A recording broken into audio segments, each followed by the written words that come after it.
now be a moment of silent prayer meditation.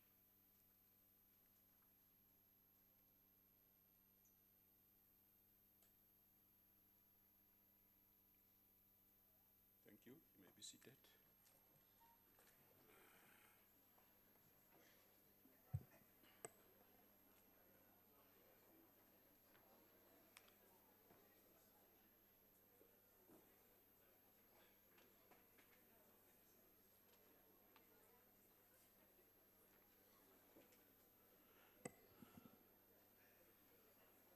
Honorable members,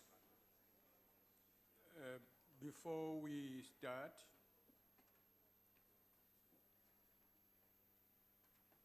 on a few occasions,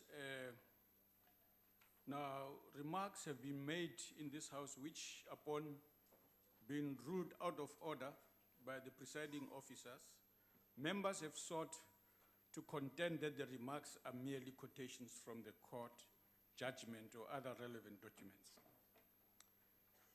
Honorable members have asked for this to be clarified, and I now wish to rule on this matter with the hope that it will do so.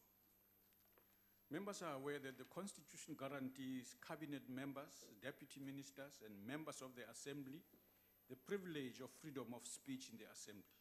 However, it is important to note that this privilege is subject to the rules and orders of the House.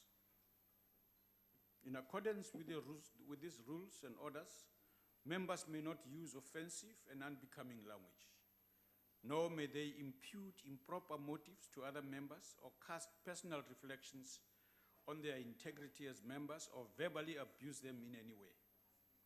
Such personal reflections on fellow members have consistently been ruled out of order. It has also been ruled in this House that accusations against a member or personal reflection on a member's integrity are equally offensive and damaging if they are made by way of a quotation, inference, hypothesis, figures of speech, or other literary devices, or by being posed as a question. This principle has always been upheld in this House. Bearing in mind the importance of the privilege of freedom of speech within this democratic context, a mechanism is in place to allow members, by way of clearly formulated and properly substantiated motion, to bring to the attention of the House allegations of wrongdoing on the part of another member, which warrant the consideration and decision of the House. Honorable members, the rules and practices of this House are informed not by a desire to limit the scope of robust debate in a representative democracy such as ours, but to prevent the House from descending into an arena of personal insults and character assassination. If such were allowed, this House would descend into chaos. These rules seek to guide debate in such a way that reasoned and open consideration of issues is possible in the interest of democracy. Derogatory, disparaging references to members of the House undermine members in the performance of their duties and undermine the Assembly as the democratically elected representative of the people. Therefore, honorable members, while it may indeed be permissible to quote from court judgments and other relevant documents and do so accurately, it is not acceptable to use such quotations and other such means to abuse other members or cast aspersions on the character or person of another member. Honorable members, this is how this House has always functioned since the first democratic parliament. If honorable members do not agree with this approach, they may refer it to the relevant structures of the Assembly so that it is dealt with. Honorable members, as we said now, that if members have any problem with this approach that I have outlined here, they have every right and in fact responsibility to take up in the appropriate structures that the House has established to deal with those members. Deputy Speaker. Yes, honourable member. Deputy Speaker, thank you very much for your considered ruling and putting in writing now what we believe is now eminently challengeable. So thank you very much for that. So we will refer it to the Rules Committee. but we know where this is going to end up. It cannot be right that the rules of this House can trump the Constitution. So thank you very much for your ruling. We will see you in court.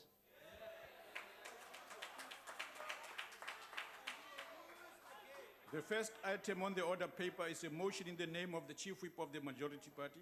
Honorable Chief Whip. Thank you, Deputy Speaker. Deputy Speaker, we move that this House, notwithstanding Rule 29, which provides for the sequence of proceedings, resolves that there will be no notices of motion and motions as referred to in Rule 97 on 17th May 2016. I so move. I now put the motion. Are there any objections? No objections. Agreed to. The second motion on the order paper, the last motion on the order paper is also in the name of the Chief Whip of the Majority Party. Honorable Chief Whip.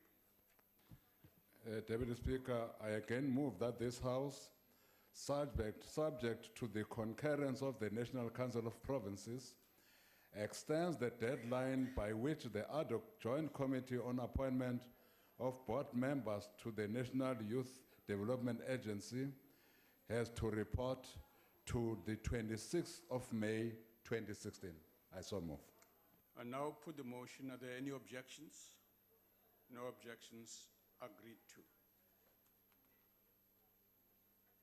The Secretary will read the first order. Debate on vote number 2, Parliament Appropriation Bill. Honorable the Speaker of the National Assembly.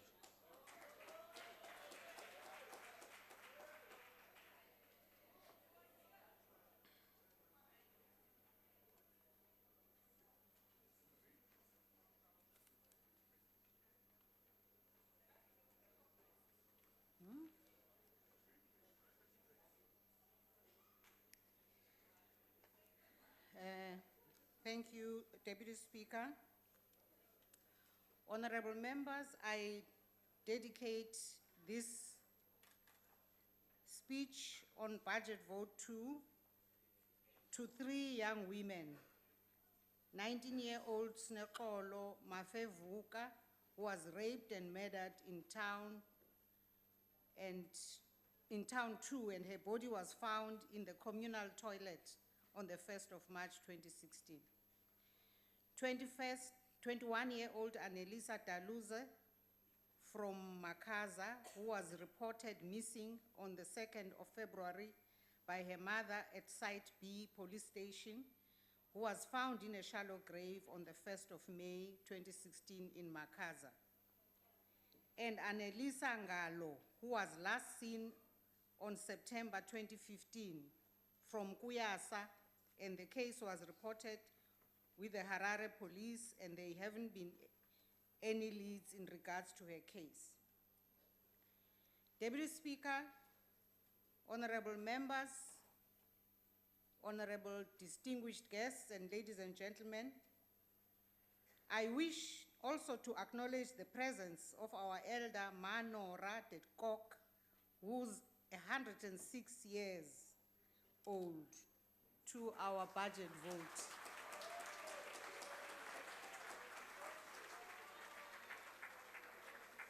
This year, we celebrate 20 years since the adoption of the Constitution of South Africa. The Constitution is our nation's foundation and compass to guide all of us in all our actions and deliberations. In writing the Constitution, we learned in the very process of working together how valuable it is to have different experiences, points of view, personalities, backgrounds, all feeding in, and how fundamental debate is in our democracy. Drawing in a vast array of participants into the constitution-making process with often divergent understandings and conflicting ideas to offer an outline of a future system of governance and rights was indeed a victory for democracy. A journey through the history of the negotiation of the Constitution correctly shows that the principles contained in the Constitution were foreshadowed by seminal moments such as the ANC's 1944 presentation of the African Claims document, the adoption of the Freedom Charter in 1955, and the publication of the ANC's constitutional guidelines developed in 1988 by a working group in Lusaka under the leadership of the ANC President O.R. Tambo. It was the Constitutional Assembly that was mandated to finally produce the final constitution. A constitutional court had been created and had to certify the final constitution and each of the constitutional principles that had come out of the work in Lusaka. We dare not, in the midst of intense moments, forget the magnitude of the achievement we celebrate and the fundamental bedrock that underlies it. For it is our ability to hear different perspectives, to persuade one another with reasoned arguments, and to show respect for the views of one another that we distinguish ourselves from a society that does not cherish democratic values. Honorable members, the importance of the constitutional principles, especially the separation of powers, is an issue that the executive authority raised when the three arms of state met earlier this year. Deputy Speaker, as stated by Statistics South Africa recently, we remain a highly unequal society where still too many of our people live in poverty, where the quality of education, access to land, and apartheid spatial divide patterns continue to dominate the landscape. We know too well that realizing the vision of the Constitution and our developmental objectives as stated in our National Development Plan is reliant on the active participation of all South Africans, a capable state, and accountable democratic institutions. Honorable members, we know too that democracy is not an end result, but a process that we must continue to improve on, but which is never perfect. In the consolidation of our democracy, we are called upon to be true to history, to be honest and acknowledge that on our democratic journey, there have been triumphs as well as challenges along our way. It is in this spirit that we accept the recent judgments and orders of the Constitutional Court. There is action on the issues raised by the Constitutional Court on the Powers and Privileges Act and the Nkandla matter. Regarding issues to do with the Powers and Privileges Act, an ad hoc committee will be established in order to present an amended bill to the Houses of Parliament. Regarding the Rules Committee will meet next week, and the latest edition of the rule book will be brought to the House for adoption shortly. Honorable members, since the Fifth Parliament, for a variety of reasons, the atmosphere in the House has been challenging, to say the least. The House is a deliberative body, and therefore we can become argumentative and sometimes robust. In this regard, tone and gestures can cause as much of a reaction as the words used in debate. The task of the Speaker is to ensure that the intensity of feeling expressed around some issues is contained within the bounds of the rules and orders, without infringing on the freedom of speech that members enjoy. The chair must at all times ensure that our rules are adhered to in a way that encourages mutual respect. However, all members will recognize that ultimately the Speaker must depend on their collective self-discipline to maintain order and enforce the rules to foster decorum. It is expected that the whips should firstly lead by example in this regard, and secondly, ensure that their members maintain the decorum of the House. Our people expect all of us as members to make greater efforts to curb disorder and unruly behavior. So I urge all members to reflect on how best to return the House to the convivial, cooperative atmosphere I know all of us would prefer. And I know that the EFF would definitely prefer a very cooperative atmosphere.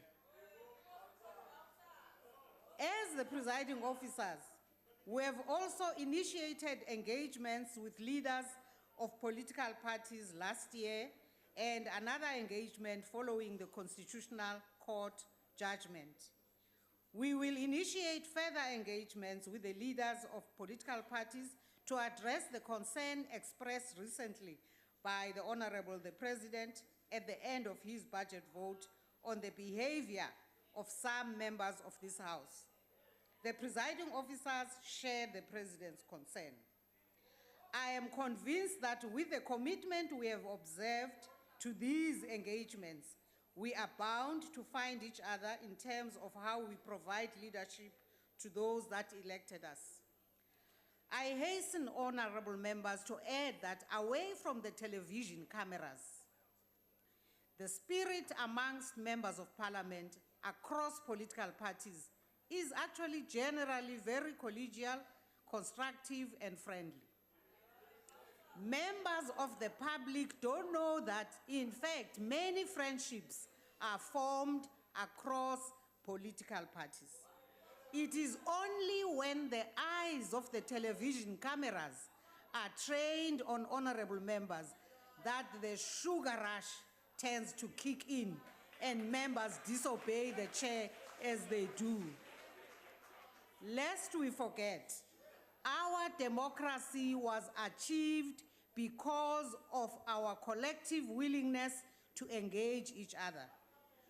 Even on difficult issues, we can never get tired of engaging in an effort to find each other on behalf of our people.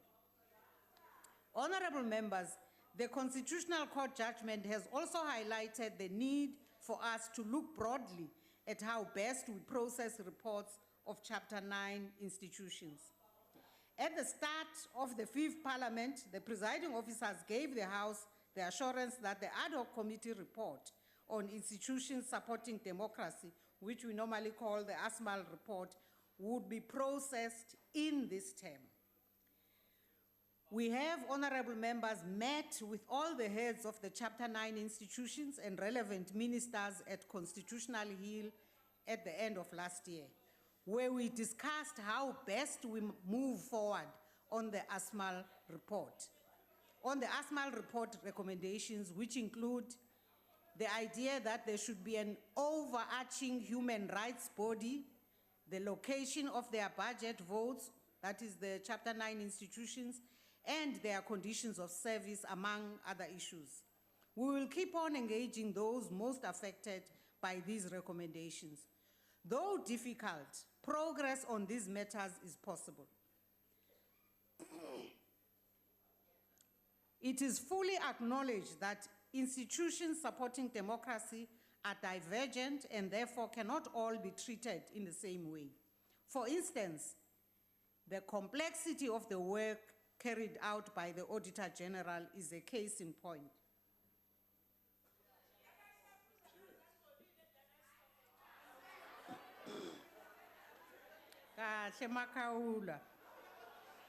We must also acknowledge, as pointed out by the late Professor Asmal, that there appears to be an enormous amount of overlap amongst the Chapter 9 institutions, which is costly.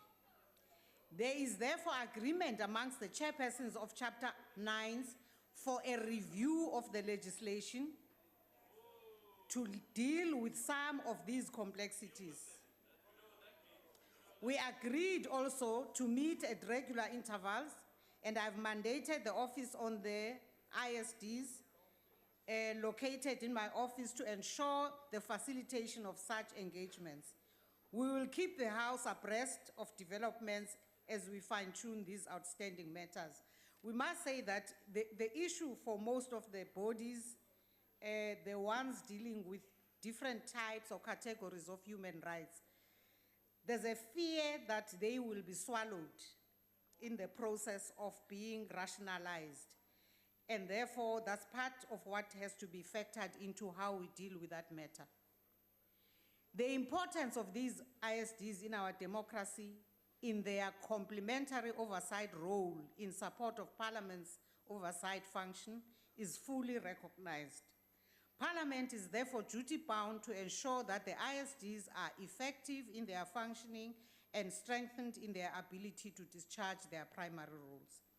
Honourable members, the occasion of Parliament's annual budget vote is a crucial opportunity for us as public representatives to reflect on how best we improve on discharging our mandate.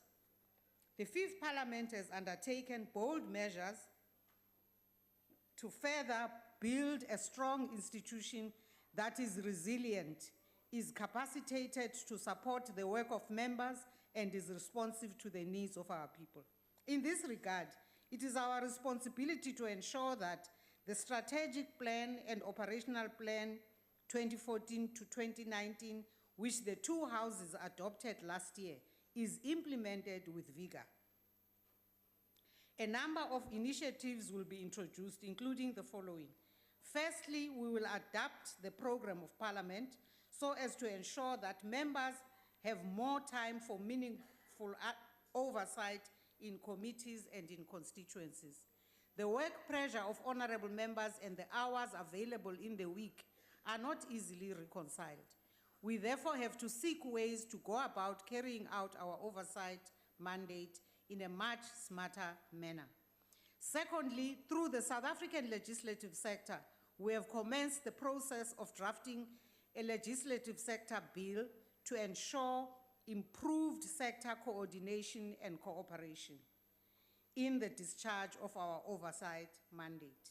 Thirdly, and closely linked with improved sector coordination and cooperation, is the ongoing matter of ensuring that the institution is fit for purpose through ongoing capacity building. A legislative sector knowledge institute will be established to improve and consolidate our capacity building efforts and knowledge management. Fourthly, as members have pointed out, the effectiveness of members is largely dependent on the appropriateness and quality of information received. We will continue to invest considerable resources into the Parliamentary Support Service. Lastly, as I mentioned last year, our parliamentary facilities were not designed for the work of an open, democratic parliament in which the involvement of citizens is an integral part of democracy.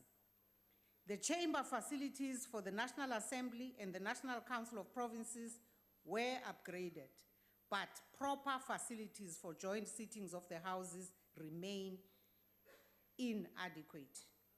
There is also an acute shortage of committee venues to facilitate the representation of people's interests in various parliamentary processes. The time has now come for Parliament to become responsible for its precincts, property, and buildings. This is entirely feasible as National Treasury and the Department of Public Works implemented a change in policy between the year 2000 and 2004 to allow for capital budgets to be devolved to relevant budget votes. At this time, Parliament continues to receive property and building maintenance services via the Public Works budget vote. We are, however, more than ready and excited to take full control of this responsibility and will engage National Treasury and the Department of Public Works on the matter. We will also, in due course, engage through our processes on the President's request. If you remember, during SONA, the President raised the matter that we need to consider the maintenance of the two capitals from a cost point of view. We cannot continue as if the challenges we face in this regard are not substantive and real. The space and facilities of members must be conducive to optimal outputs. We know Capetonians won't agree with most of us, of course, on this matter. Honorable members, you would be aware that in 2009, Parliament passed the Financial Management of Parliament and Provincial Legislatures Act, which was amended in 2014. Within the separation of powers framework, the enactment of the FMPPLA ensures the independence of Parliament as a separate arm of state. Under the old governance model, we had a Parliamentary Oversight Authority, which met for the last time on the 2nd March this year. The FMPPLA created a new governance framework for Parliament. Notably, it provides for the executive authority, which is made up of the Speaker and the Chairperson acting jointly. It also provides for functions of the accounting officers and such structures as the Audit Committee and for an oversight mechanism, amongst others. On the 26th November last year, the two houses adopted new joint rules that regulate the functioning of the parliamentary oversight mechanism. This mechanism is called the Standing Committee on the Financial Management of Parliament, which is co-chaired by Honorable Vincent Smith in the National Assembly and Honorable Seiso Mohai from the National Council of Provinces. The establishment of this body marks the full implementation of the Act. It is thus unnecessary to have a parallel governance model of Parliament. We will now commence with a new way of doing things, and as we do so, we will continue to assess the processes and functions of the oversight mechanism and related areas. Honorable members, within its limited resource envelope, Parliament has been allocated resources to cover core programs over the medium term. The budget is divided into 5 programs: the strategic leadership and governance, the administration, the core business, the support services, and the associated services. Parliament's allocated budget for 2016-2017 financial year amounts to 2,189 billion, which is less than the requested budget by over 956 million rand. We thus have insufficient funds to implement in full the annual performance plan as per Parliament's strategic plan. Continued budget cuts undermine the effectiveness of Parliament to deal with increasingly complex oversight tasks. We will, however, continue to engage National Treasury on this matter. Key programs such as the OISDs and the Parliamentary Budget Office, the PBO, both of which are doing good work, are facing budgetary constraints, and this affects their reach considerably. We will have to give attention to this matter. Since the start of the 5th Parliament, we introduced cost-cutting measures in travel, catering, printing, consultancy, and telephone usage, amongst others. The Speakers Forum has also met with the Director General in the Treasury, Mr. Lungile Fuzile, to exchange perspectives on policy priorities vis-à-vis cost containment measures. We thank the DG Fuzile for his time and contribution. Honorable members, I announced last year that the 5th Parliament would undertake a review of the impact of key legislation on the lives of our people. An independent advisory panel chaired by former President Kgalema Motlanthe has now been established and started work. We wish the panel well in their work. We expect the panel to produce a report in the next 20 months containing recommendations that will benefit and improve the quality of life of our people. We continue to invest considerable resources via the Parliamentary Budget Office and committees. We do so to ensure that Parliament is able to fully utilize the powerful oversight tools that the Money Bills Amendment Procedure and Related Matters Act gives us. Honorable members, let us act on the multi-party Women's Caucus recommendations that Parliament must develop tools to ensure that all committees are able to engage in gender-responsive analysis. The Secretary to Parliament has the responsibility to ensure that the tools are developed and such analysis becomes a key performance area. This is an issue that is not negotiable. I wish, honorable members, to take this opportunity to commend the portfolio committees for their diligent oversight in respect of the national budget review process. The quality of the budget review recommendations reports is improving and is apace with the needs of our people. Honorable members, recent shocking reports of the high incidence of rape and sexual violence on campuses raise serious questions related to this sector's policies on gender violence. It also comes as a shock to hear a member of the bench attribute rape to a certain culture and race. Rape is not part of any culture. We must continue to condemn all acts of violence. We simply cannot be a democracy for some, but not for women or young women. Our democracy must continue to be gender sensitive to these offenses and mete out harsh punishment for such crimes. Honorable members, on the international front, we continue to work with the international parliamentary bodies such as the IPU and the regional body, the SADC Parliamentary Forum, to build national, regional, and global democratic accountability.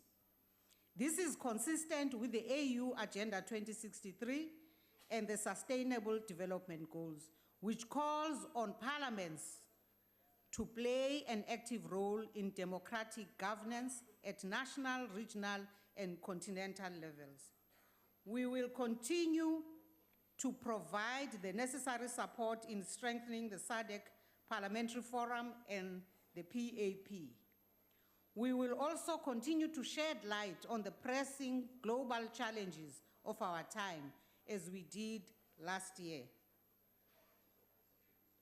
Honorable members, as I see that I'm into my last minute, I know you will miss me when I leave the podium. Allow me to thank the President and the Deputy President and members of the executive for their willingness to cooperate with Parliament and availing themselves to work with the legislature as we discharge our functions to serve our people. I wish also to appreciate the chairperson of the NCOP, the Deputy Speaker, and the House chairpersons for the constructive working relations we have enjoyed as we collectively steer through the sometimes difficult fifth term. Our sincere thanks to the Secretary to Parliament and his team and the Secretary to the National Assembly for providing leadership to the administration, as well as to the parliamentary staff without whom we could not perform our duties. And I want to single out my own team who day after day ensure that my office functions optimally and that they always have a smile for everybody who comes to the office, and that they always check on whether I'm properly dressed. And a very big thank you to my family, my partner, and particularly my grandchildren for their love and support. And honorable members, I hereby commend this budget to the House, and I thank you. Thank you, Honorable Speaker. Honorable members, before we call the next speaker, I'm informed that in the gallery we have the principal and learners from the Advisor Progressive College in Mpumalanga. Welcome.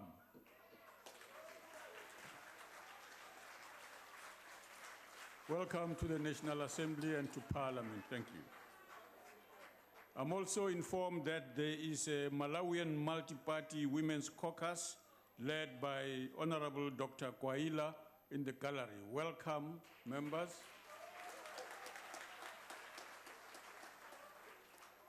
Welcome to Parliament and to the Republic. The next speaker is Honorable Deputy Chief Whip of the Majority Party, Honorable Doris Lagude.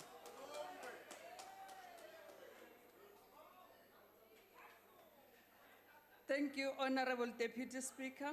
Honorable Speaker, Honorable Deputy Speaker, Honorable Ministers and Deputy Ministers, Honorable Members, our guests in the gallery, I greet you all. I rise on behalf of the ANC to support Budget Vote 2 of Parliament. Muhuselei Chipikara. Sa ANC ri imana ndungelo za vhathu ba Afrika Tshipembe za u gwalamba.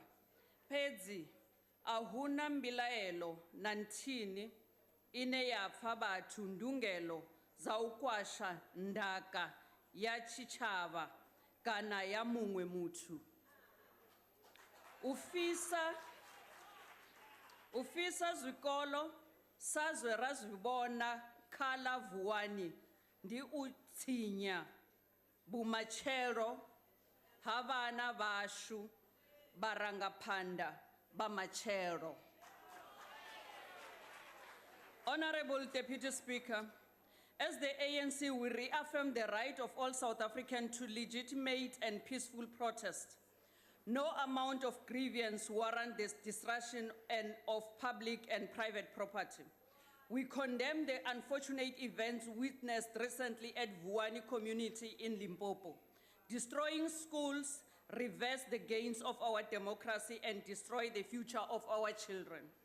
As members of Parliament, we took an oath to obey, respect, and uphold the Constitution. Taking the oath imposes an obligation on us, individually, collectively, and on how we should conduct ourselves inside and outside this House. Unfortunately, we have been found wanting in this regard. At the onset of this fifth Parliament, it was unimaginable that the unprecedented events we have witnessed throughout would have even transpired inside this democratic institution. Never had we before considered there would be such high levels of anarchy, unpalatable speech, animosity, and polarization inside these chambers.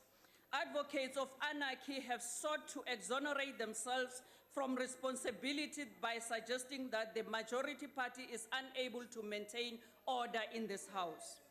Further, they have tried to convince us and society that their conduct derives from their constitutional right to freedom of expression. Such assertions are flawed as they disregard the principle that with every right, there is a responsibility. They are also erroneous because they disregard that Parliament, guaranteed by the Constitution, has the responsibility to establish its own rules and conventions on how should it conduct its business, including the conduct of members. Mhlonishwa somlomo, kubalulekile ukuthi singemalungu lahloniphekile alendlu yesishayamthetho. kufanele sitiphatse ngendlela lehloniphekile. Kufanele sibe sibonelo lesihle kubo bonke ebantu laba kulelive, labancane nalabadzala. Kufanele nekukhulumisana kwethu nobe ngabe siyahluka ngemibono. Kufanele ukuthi sikwende lokho ngalenkulu inhlonipho. Ebantu labasibukile bathatha sengathi ngiyo indlela lekufanele kwendiwe ngayo tintfo.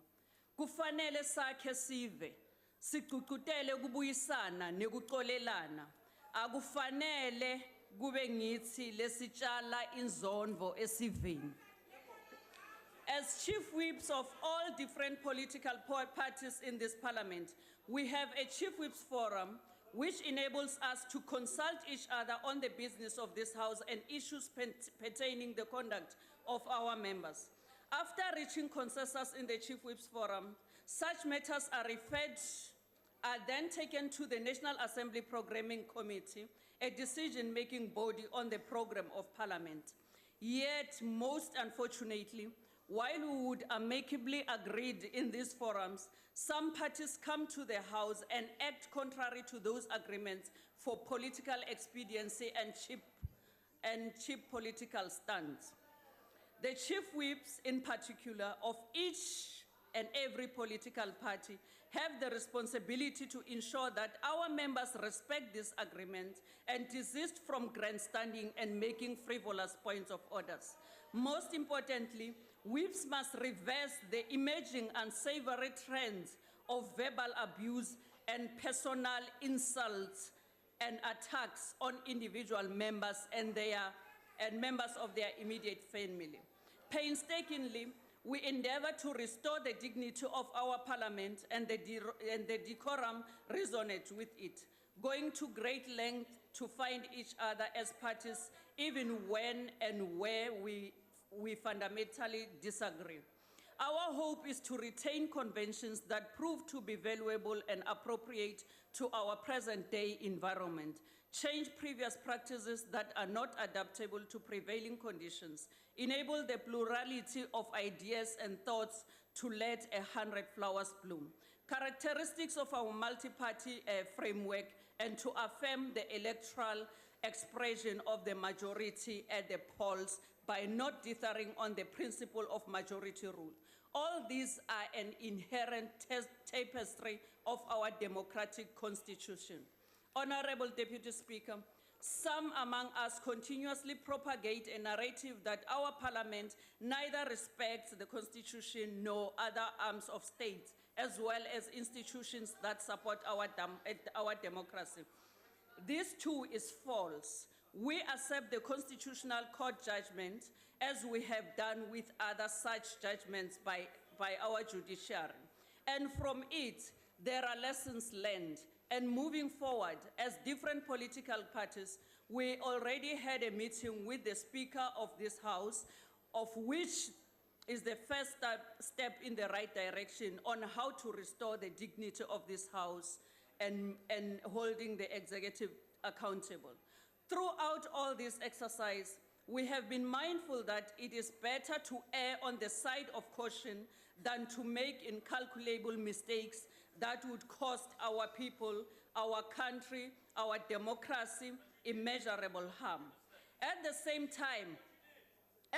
time, we wish to assert that Parliament is a co-equal with and not junior or superior to both the executive and judiciary.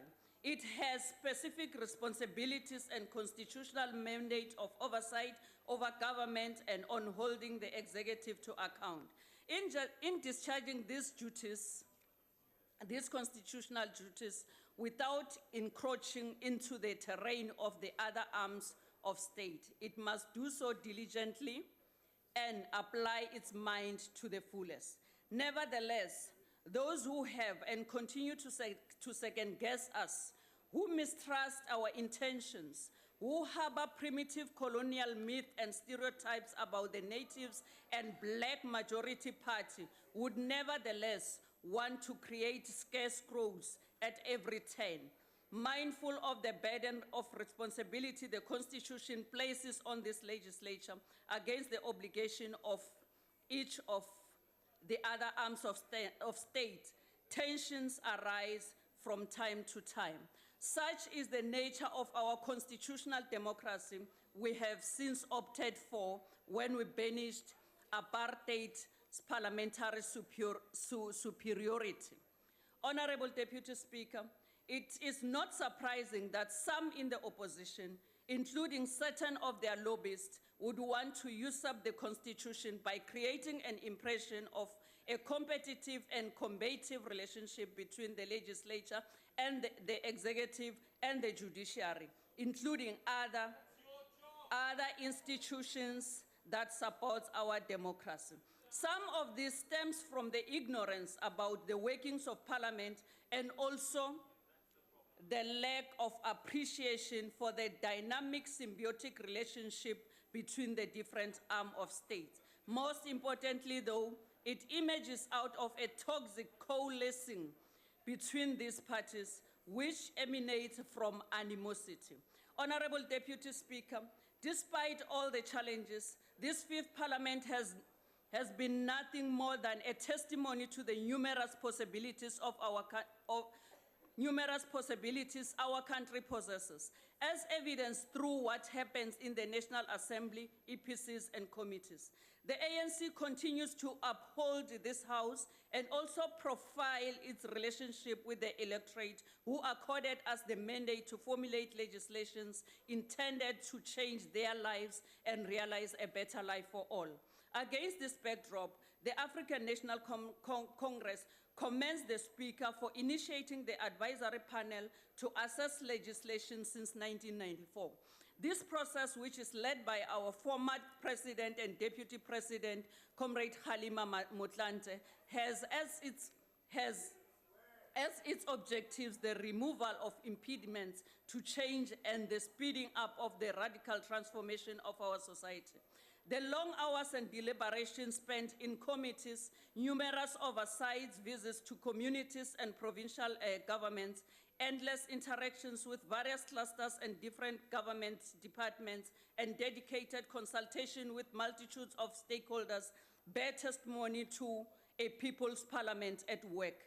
Honorable Deputy Speaker, during the course of this parliament, moving from one hurdle to another, many would have thought it impossible for us to deliberate on any legislation or even pass one.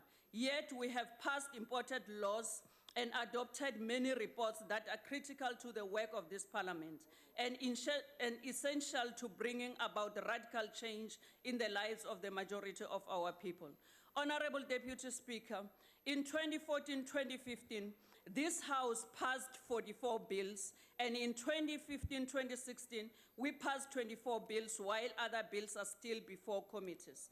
On holding the executive to account on written questions, in 2014-15-16, 6,900 written questions were sent to the members of the executive. 6,384 written responses were sent back to members. On oral questions, 1,030 questions were asked in this House, and 1,023 questions were responded to by members of this executive. Certainly, it is possible and achievable to make progress as a nation and as people. For success, this National Assembly must appreciate the need for cooperation between ourselves as parties, between us and other arms of state, and between us and our people. One of our greatest founding fathers of the ANC back in 1911 said, and I quote, "Cooperation is the key and watchdog which opened the door, the everlasting door, which leads into progress and all national success. The greatest success shall come when man shall have learned to cooperate, not only with his own kith and kin, but also with all people and in all life." Close quote. Honorable Deputy Speaker, this quotation was made by our founding father of the ANC, Comrade Pixliga Isaka Seme. Honorable Deputy Speaker, South Africa is now a much better place than the other country used to be. It is a better place because of the obvious signs of physical change. It is a better place to live in and possibly to love because of the Constitution. Let us advance our people's power in the local government elections. Honorable Deputy Speaker, let me take this opportunity to thank all those who support us when doing our job. Let me take this opportunity to thank the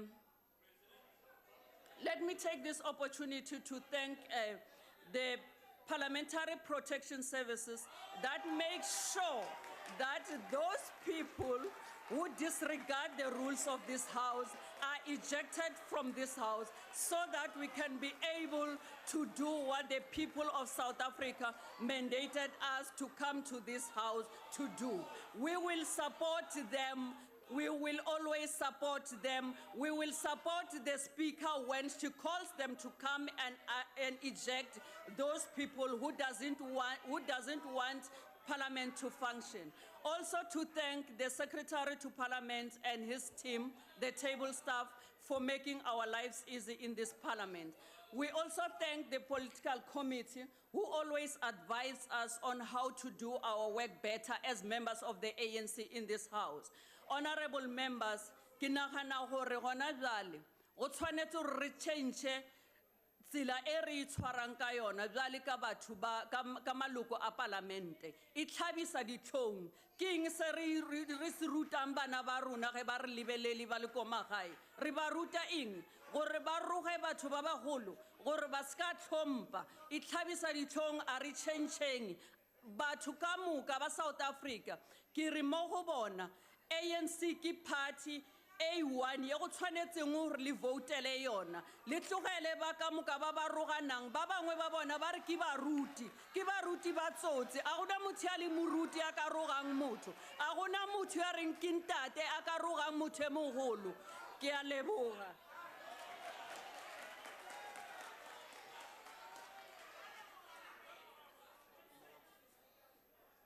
Honorable Chief Whip of the Opposition.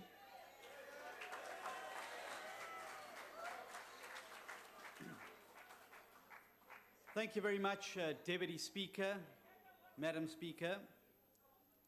In 1994, the people of South Africa, through their votes, chose freedom over tyranny. They chose a multi-party democracy over illegitimate minority rule. And they chose, most importantly, a constitutional order over an unjust security state disorder. And perhaps even more importantly, they chose executive accountability over executive sovereignty. The framers of our Constitution gave this mandate expression by entrenching this Parliament as the arena of executive accountability. And so the question we must all ask ourselves today in this House is simply this: are we living up to their expectations? In 1994, the people of South Africa chose an accountable police service over a police force. Far too many of our citizens and many members in this chamber remember with revulsion how the South African police force were used as an instrument by the illegitimate apartheid regime to suppress political opponents, stifle ideas, and stamp out freedom.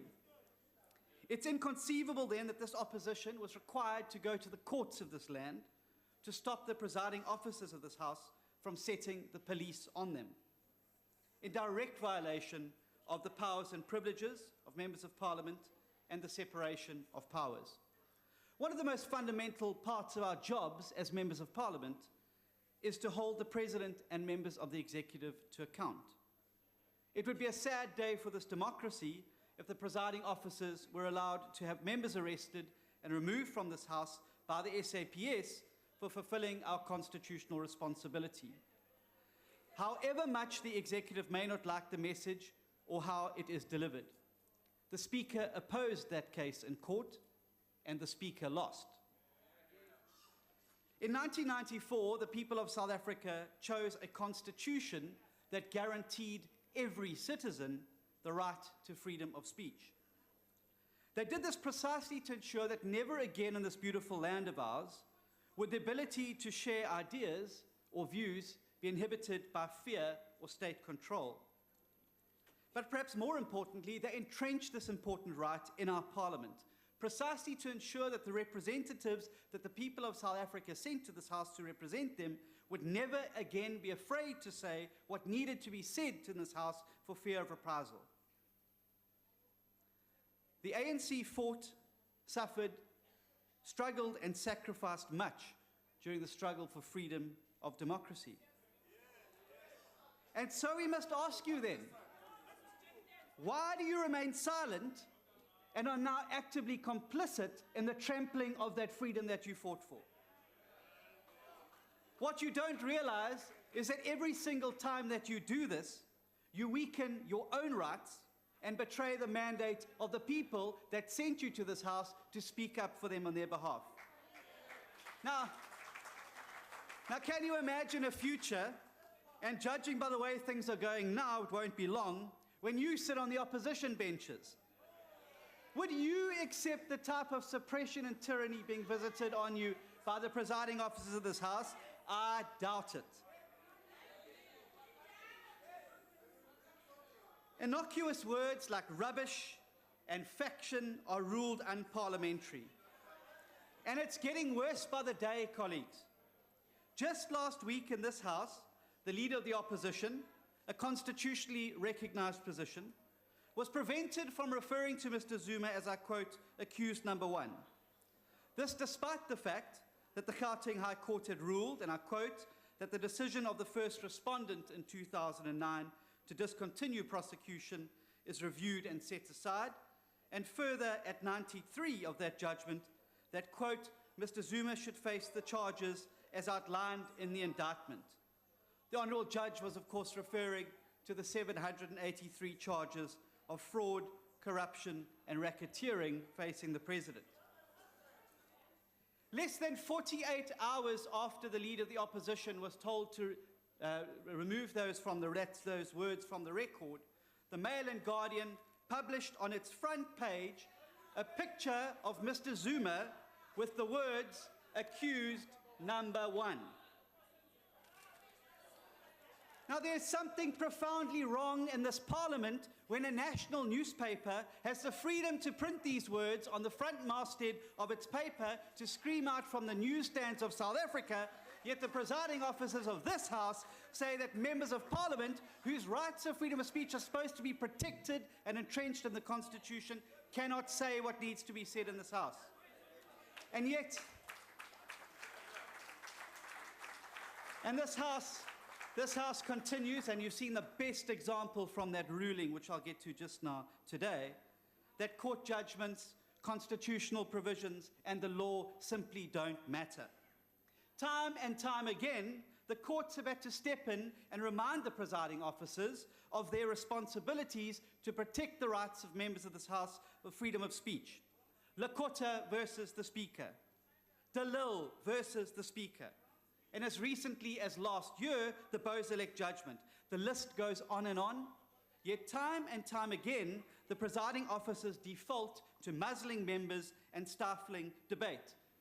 Now, they say the rules, the Constitution empowers them to make rules to stifle debate. Well, it's a selective reading of the Constitution that we've got so used to from the ANC. Yes, Parliament can make rules to govern its internal arrangements, but listen here. But this can only be done with due regard to representative and participatory democracy, accountability, transparency, and public involvement. The ruling you've made today, sir, is a suppression of freedom of speech, and we look forward to teaching you another lesson in court later this year. But the real question that we have to ask ourselves, what are you so afraid of hearing? Could it be the truth? Your denialism on the ANC benches has subdued this House into some magical dream state, completely divorced from the reality of South Africa. This House needs to wake up to the frustrations that ordinary South Africans are feeling. We need to wake up to the fundamental disconnect that now exists between the real world and real world experience of ordinary South Africans and the fantasy being nurtured in this house. This house cannot continue to pretend that our economy is not in a deep crisis. Just this week, who said it? I'll tell you who said it. Just this week, Chief Whip, we moved from being the largest economy on the African continent to third place behind Nigeria and Egypt. What a shame. All this happened on your watch, all on your watch. This house cannot continue to pretend when our neighbors and neighboring economies' growth rates and economic outlooks are double ours, and that our tanking economy is due to only what the nowhere man Rob Davies refers to as global headwinds. This House cannot continue to pretend. I'll tell you what my point is, Honourable Kurnoff. The point is that the man you said is not suitable to be president. That's my point. The House cannot continue to pretend that it's not the poor policy choices and schizophrenic uncertainty and all the small Inyana skeletons of the Zuma administration that is strangling growth and killing jobs. Yes, Honourable Member. Can What are you raising on? the Honourable Member take a question? Very simple question. Get rid of this man that sits on this bench. I'll answer any question you like. This House cannot pretend that the millions of South Africans, I'm not chicken, you're chicken, you don't want debates, you don't want questions without notice. The chickens are on this side of the House. This House cannot pretend that the millions of South Africans who have lost their jobs under Mr. Zuma don't exist. This House also cannot pretend that this week's quarterly labour force statistics show a massive rise in unemployment to 8.9 million South Africans. These are real people sitting at home. Many of them may even be watching this debate today. They are worried about their future. They are worried about their families. They worry which of their relatives is going to lose their job next, or how they're going to put food on the table at the day's end. Life has gotten far too hard for far too many South Africans. They have lost faith in a government that has turned its back on them, and they are fast losing hope that this House will ever begin to stand up for them. And whilst we can never condone violence, and we must condemn it as this House, there's little wonder that so many of our citizens are resorting to protest and burning infrastructure to get attention. It's clear that the government benches on this side of the House are not listening to them or their frustrations. Now, the logo above me on the dais here says, and I quote, "We the people," when in current reality it should be scratched out to read, "We the executive." This institution a long time ago ceased to be a people's parliament. It's become a playground for the executive where they are mollycoddled and shielded from probing oversight by a speaker who cannot distinguish between her role as custodian of the institution and her chairpersonship of the ANC. But perhaps the worst example of this is the fact that Mr. Zuma was able to stand unchallenged at this very podium last week and lecture this House and its members with impunity on how they should behave. Absolutely no shame or remorse for his own disgraceful conduct, and not a word from any of you. Any of you. All we saw was the Speaker's acquiescence. The Democratic Alliance believes passionately that it's our duty to get this House truly working for the people so that we can get the people of this land back to work. And so, our Parliament's at a crossroads. The Constitutional Court judgment is a watershed moment for our country. It's left Parliament's reputation in tatters. It exposes for all to see how Parliament failed miserably in its most basic and fundamental duties to hold the executive to account and ensure the Constitution is upheld. But this is not the first time that we've been here. In 1999, Parliament faced a similar crisis of confidence and was grappling with the concepts of proper executive accountability and oversight. It commissioned a study by Professor Hugh Corder into how we could improve this. But like so many of these reports and these commissions which you announced today, the recommendations are never implemented. The Kader Asmal Commission report, we're still fiddling around on the edges, not grappling with the substance of it. The work has all been done. It's not rocket science. We don't have to reinvent the wheel. It just takes the courage to implement. Now, Madam Speaker, it's an enormous honor to be bestowed with the speakership of this House. This is evidenced by the stature of the people who have previously presided from that chair. People like Frene Ginwala and Max Sisulu, giants of the struggle and trailblazers of our new democracy. And I know, Madam Speaker, that it cannot be an easy job to preside over this House. It's fraught with challenges and difficult situations.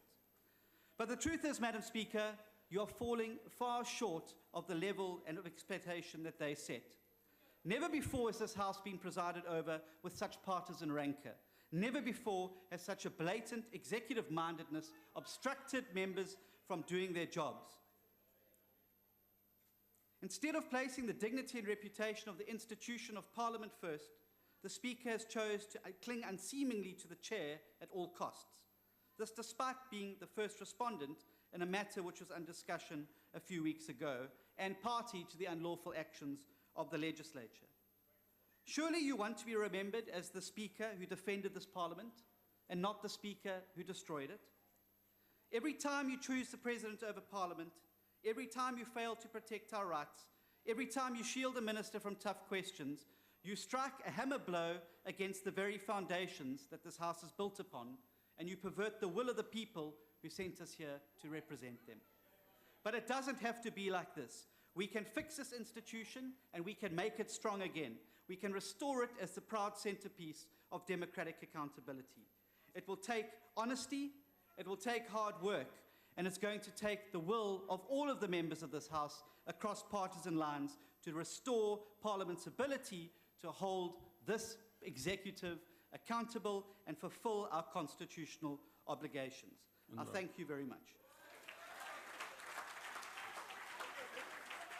Honorable Howler.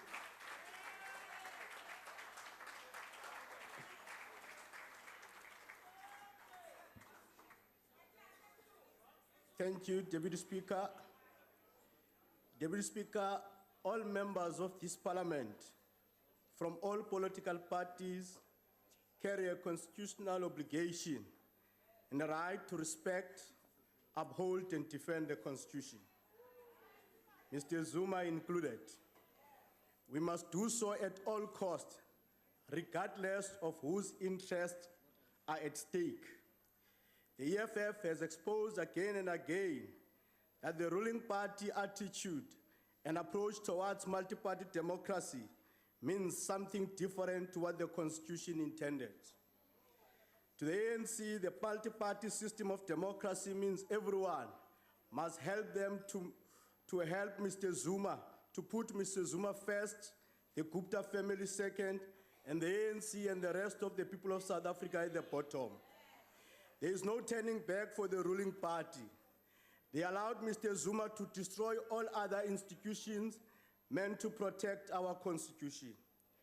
We cannot even trust the National Prosecuting Authority anymore.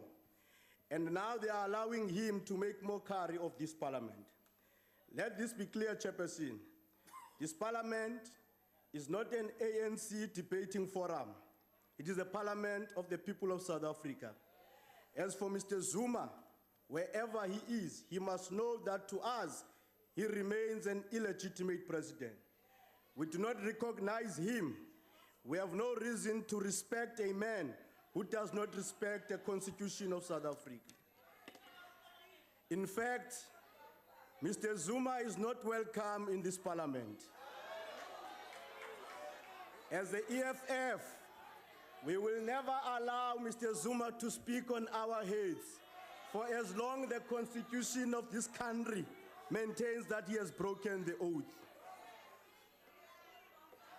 Deputy Speaker, as if the Concord was not clear on the Ngandla judgment, your office is failing to lead this Parliament.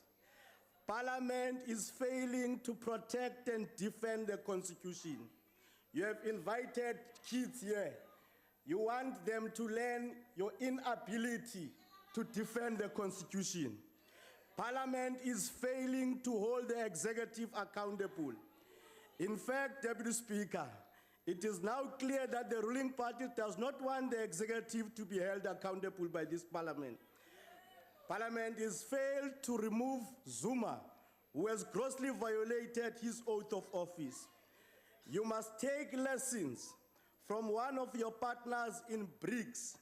If you don't listen to us, of order, Chairperson. when President Point of order, manipulates Chairperson. budget, they are not worthy to Honorable occupy Khawla. President's office. Honorable Khawla, please take your seat. Thank you.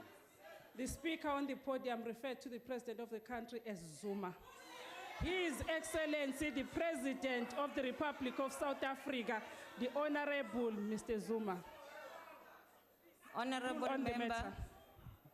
did you refer to the president as Zuma? No, I refer to him as Mr. Zuma. Honorable members. Continue, honorable member. Thank you. Mr. Zuma has done the worst.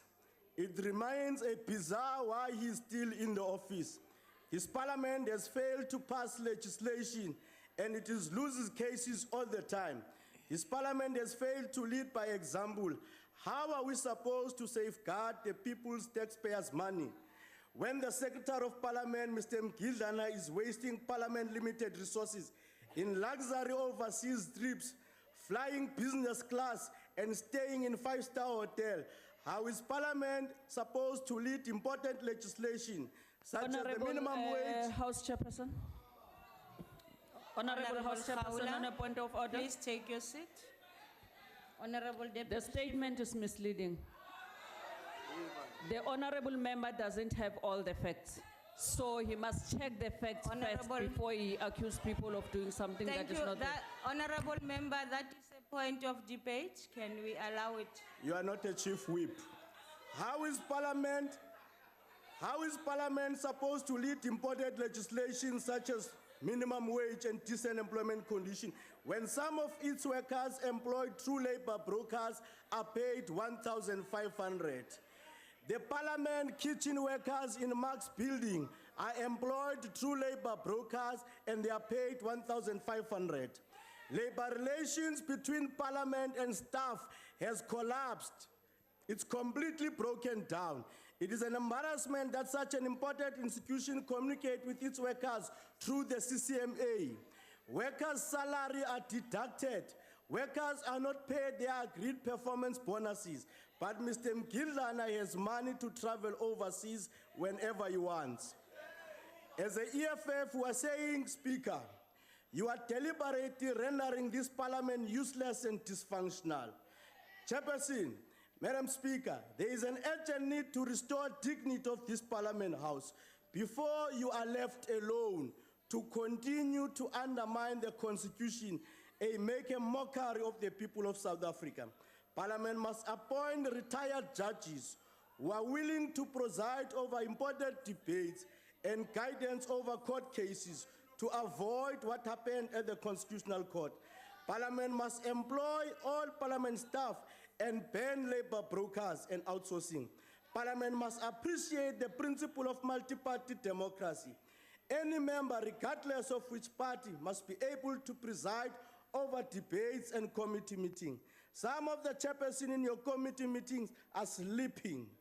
Parliament must do away with ANC deployment parliament of staff and researchers.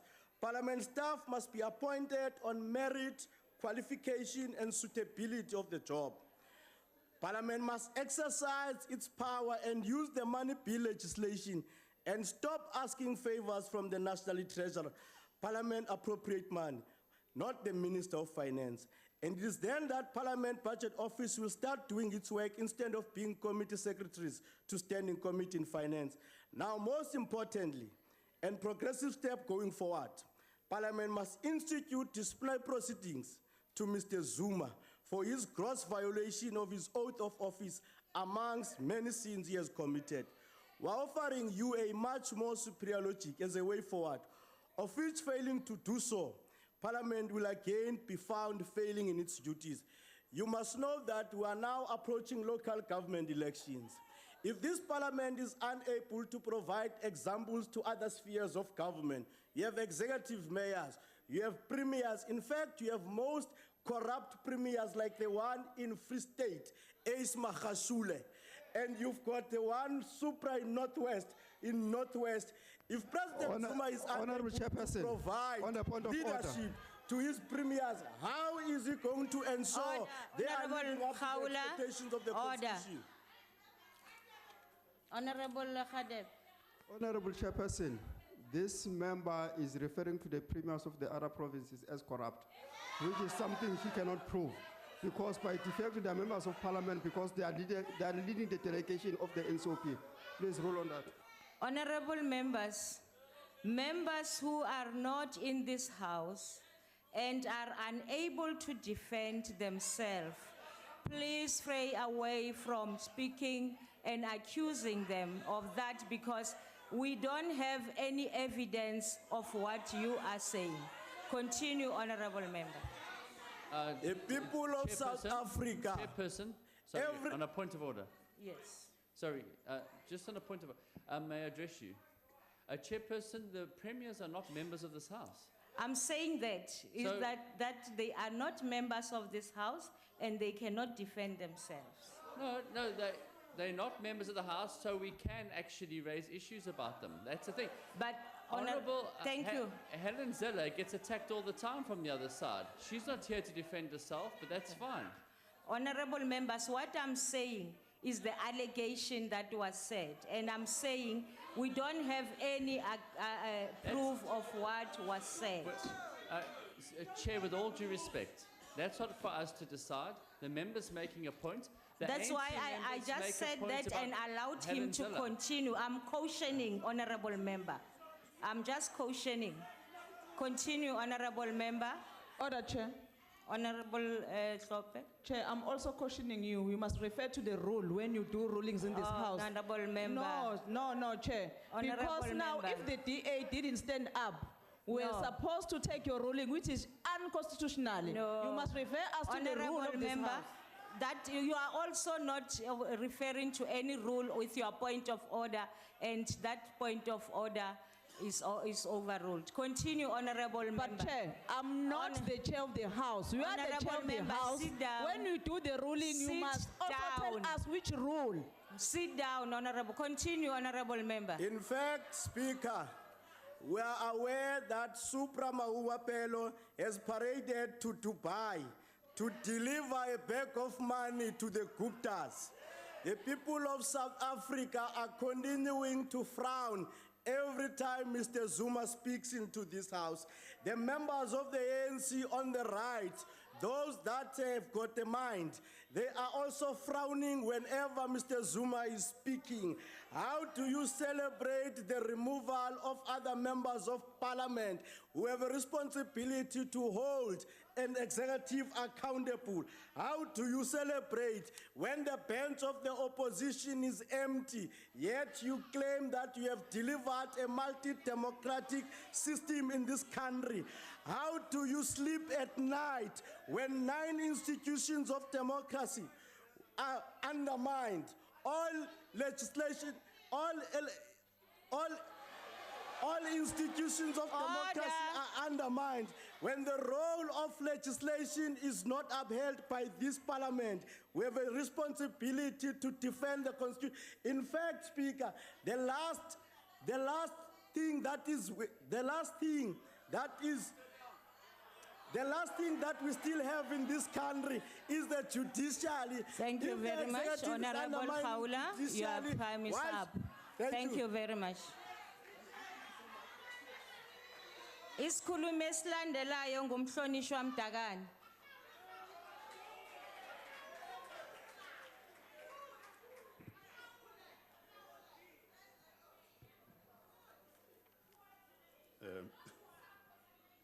Mamangibonge Sihlalo. The Honorable Speaker, the Honorable Deputy Speaker, Honorable Ministers and Deputy Ministers, Honorable Members of the National Assembly, comrades and friends.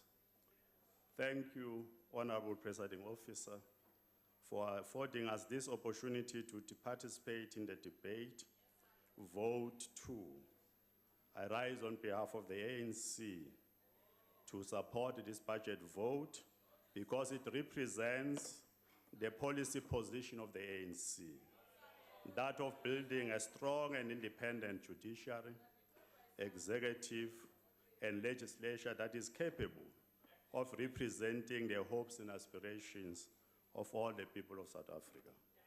This budget will ensure that the capacity of Parliament to oversee the empowerment of women, youth, and persons with disabilities is strengthened. The budget will assist in the capacitation of members of Parliament to better represent the aspirations of their constituencies. It will also build the capacity of Parliament to track policies and their intended results. The ANC is more than prepared to engage with those who generate new ideas that will address the triple challenges facing our country: poverty, unemployment, and inequality. We'll engage with them with respect and diligence. However, the ANC will refuse to join those who engage in politics of a lowest order, politics of insults, vulgarity, disrespect, anger, and hatred. In fact, honorable members, Mkidlane, the parliamentary secretary, was appointed by the House. It is wrong then for members of Parliament to abuse the platform, because he's not a member. He can't answer for himself. If we attack him without allowing him space for him to answer for himself, is unfair. It is one of the worst things you can do as a member of Parliament.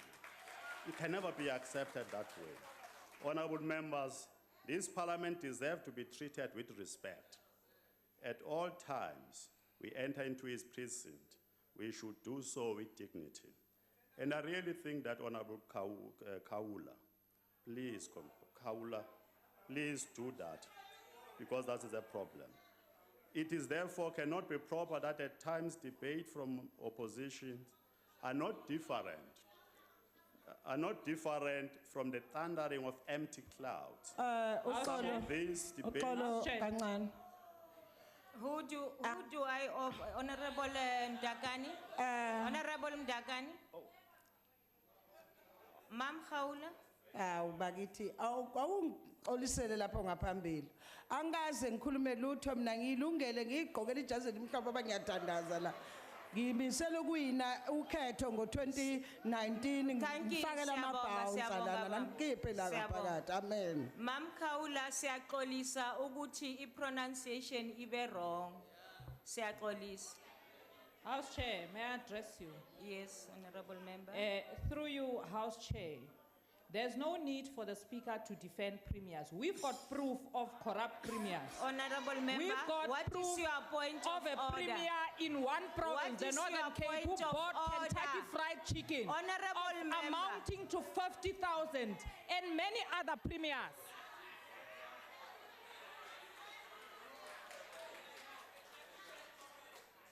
Continue, Honorable Ndakani.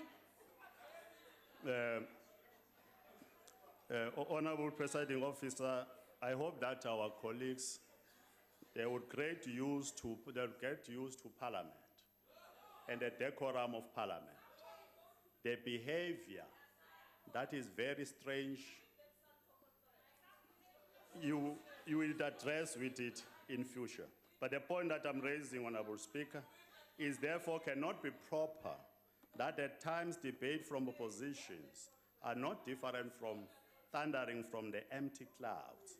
Some of this debate, I think Shakespeare would have justifiable to categorize them as full of sound and fury, yet absolute amounting to no significance when it is all said and done.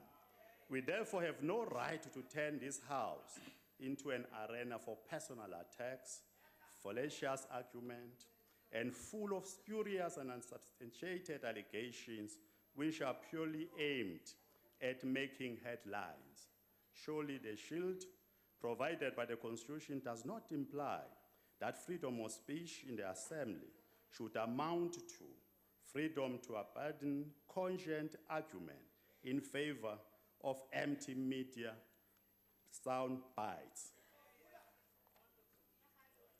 Whatever the circumstances may be, the ANC would continue working very hard in this National Assembly to generate solutions to many problems encountered by our people. We must remind ourselves, honorable members, that we are members of this House not because of our own wisdom, but because the people saw it appropriate that we should be here on their behalf. They must absolutely be embarrassed that there are members who abuse the platform whenever they stand in this platform. They're absolutely embarrassed. In fact, anyway, we told some of your cousins that they were not going to come back in 2014. They didn't come back. We are warned also 2019 we may not be here to cause this havoc in their chamber. Therefore, we are not representing, we are therefore here as custodian of the pride of our people, indeed on our People's Tribune.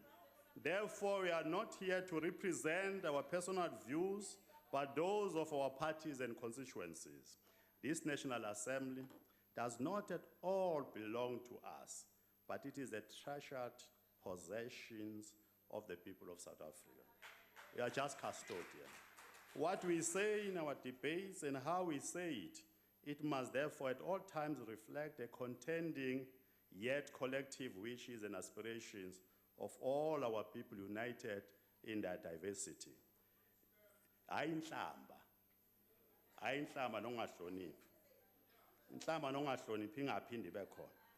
Our National Assembly should therefore be an arena which Mao Zedong would have defied as a stage where 1,000 flowers bloom and 1,000 schools of thought contend. Parliament is about that. We must contend, we must discuss issues, we must respect each other. This shouting and insult can't be Parliament that represents the aspiration of South Africa. We are not coming back 2019. Debates in this assembly, our National Assembly should therefore, debates in this assembly Order, Chair. should. Honorable Mdakani, take your seat. My point Honorable Sope. Yeah, my point of order to Honorable Dagan is he coming back as Honorable. he was not even appointed as asking- a chief whip. Jackson Honorable- was appointed instead of you. Are you coming back? Continue, We Honorable can Member. only earn respect of our people and our colleagues through valid statement and sound argument. Through compelling articulation of our policies, we will be able to persuade even those whose policy orientation differs with that of ours. Indeed, we should disagree without being disagreeable, and when necessary, agree to disagree.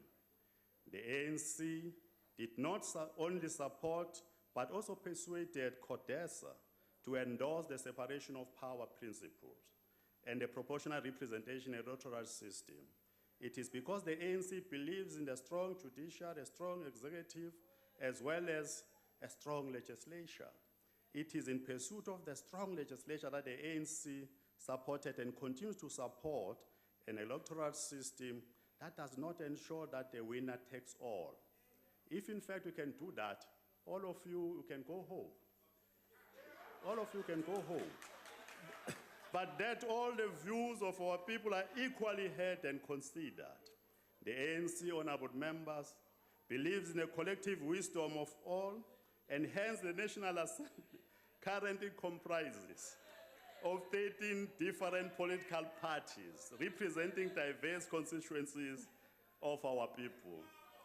Our electoral system allows the people to directly elect their representative because people vote for each political party with a full knowledge of the identity of their leaders of the political party. Parliament in general and the National Assembly in particular is an institution of directly elected representative of our people.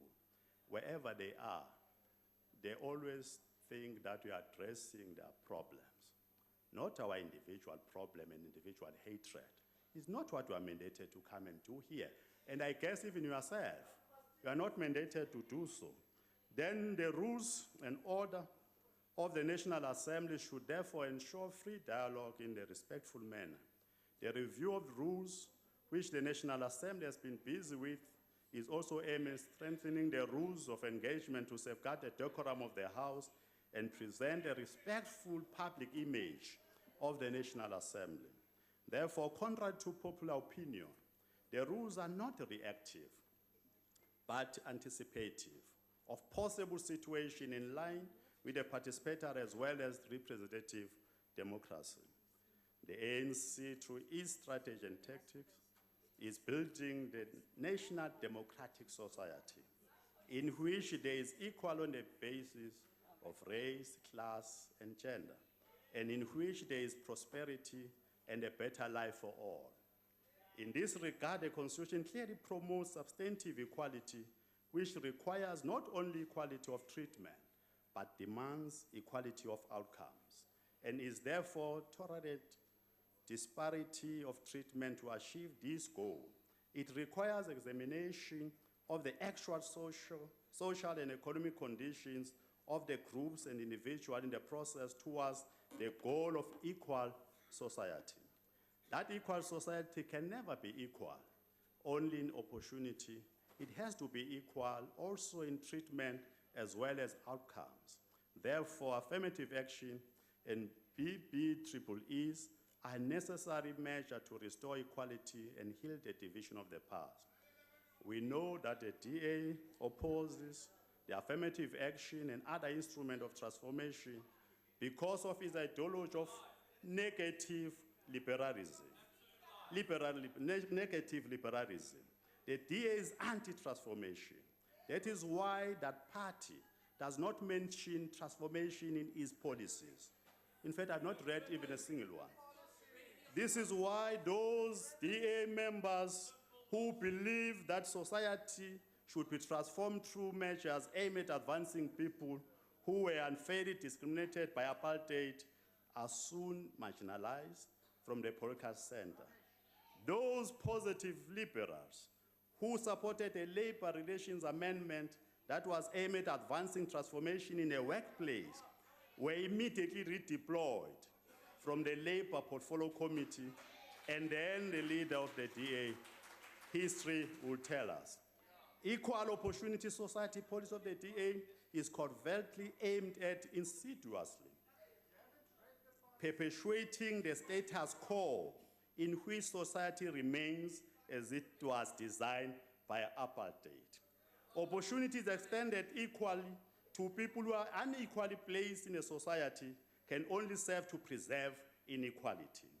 To treat those who are unequal equally is unfairly discriminate against the disadvantaged is therefore contrary to the letter and the spirit of the Constitution. The Equal Opportunity Society policy is therefore a deliberate mechanism to protect white privilege and perpetuate poverty, unemployment, and inequality in our society.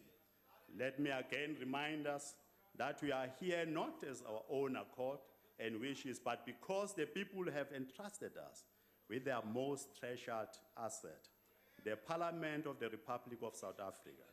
Let us therefore refrain from politics of the lowest order. That is, let us improve the quality of our own argument, not our sound of our voices. Let the opposition stop thundering from the empty clouds, for lightning only brings distraction. Yes, let us differ, but do so respectfully. Let us not relent from being robust. Let our policies contest space. Let us debate our policies. Present our policies here. In fact, I've read all of them. The anti-transformation. I wouldn't deal with them that way. They're not very helpful for me. Therefore, I can't read them. I appreciate that there are policies, but they're anti-transformation. Therefore, what we want to do with that one? We must move on, honorable members. Let us move on. Indeed, there can be no democracy without people. and it is well to say that the views of the majority shall prevail. That, honorable members, is the essence of democracy. We must accept that the views and the will of majority will prevail. But in this house, we always listen to all of you. I know other parties, they do that with respect, but one party insult us. But we still respect you and work with you here. Please present your policies and contest our policies. Don't insult us, because we want to insult you back. We carry more responsibility of our people. They will never do that. That's what the problem that we are having. Honorable members, majority will prevail, that honorable members, that's the essence of democracy. There can be no veto to the wills of the majority through any form, and the will of majority are caused in the Constitution. Therefore, even in this House of Assembly, the will of the House is committees, and that of his presiding officer binds one and all. I must, honorable members. Thank you very much, Honorable Thank you very much. Mdakani. Thank Point you of very much. order, Chairperson. Point of order, Chair. A point of order, Chairperson. Honorable member. Chairperson, I did not want to disturb the member while he was deliberating. Honorable Hlophe Maxine, he referred to the ANC chief whip as Jackson was appointed instead of you. So I'll ask you, presiding officer, to ask her to withdraw that, because there is no Jackson in this house. Thank you. Chair. Yes, I'm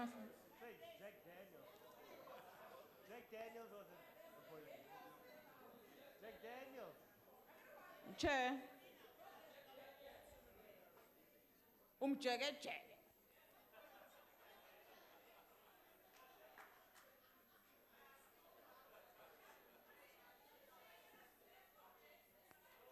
Honorable House Chairperson.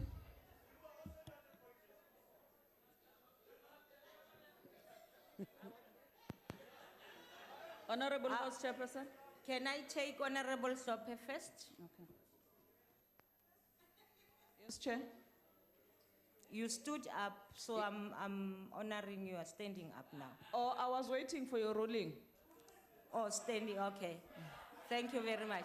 Honorable members, we know that in this house, we call all members honorable, or at least let's show respect by saying Mr. Unfortunately, what you said was not in the mic, and as such, I cannot really rule, but just to caution that all members of this house should be respected. Thank you. In fact, I should correct it, Chair. I said it on the mic, that Mdagane is not a chief whip. Is Mr. Jackson Jege, who's a chief whip. Mdagane lost it in the top six of Honorable the member, ANC. then sit down. Okay, that He's has not nothing going to be the chief do- whip. Honorable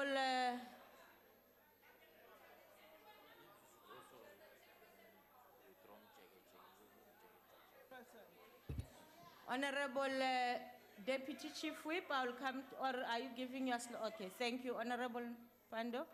No, Chairperson, I mean, the rule is very clear. And the honourable member not only persists in infringing the rules, but adds by referring in the way that the member has done to the Honourable Mdakani. I really think that it is time, Chair, that the rules begin to apply. It's very clear in Rule 61, and the member has infringed it willfully, despite your ruling. Honorable members, I repeat, members of this House should be respected.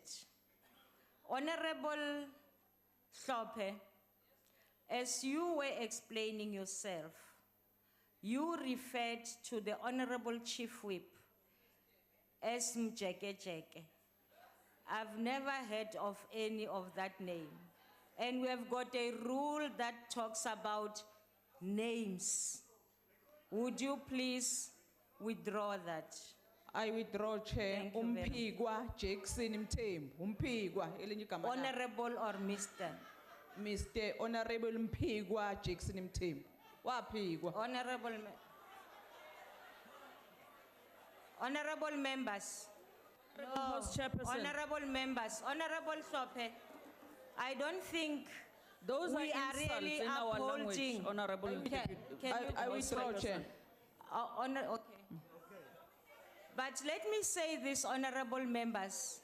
The Honorable Mdagani just told us about the respect of the House. And having asked you to withdraw, you continue to explain what Mpigwa is. And some of us, well, we might not be conversant with the language, but what you have just said at the end, we should also be withdrawn, please.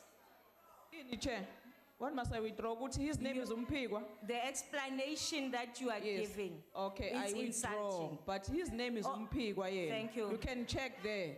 Okay. Mpigwa Jackson Mtembu, but I withdraw. Can you? Okay.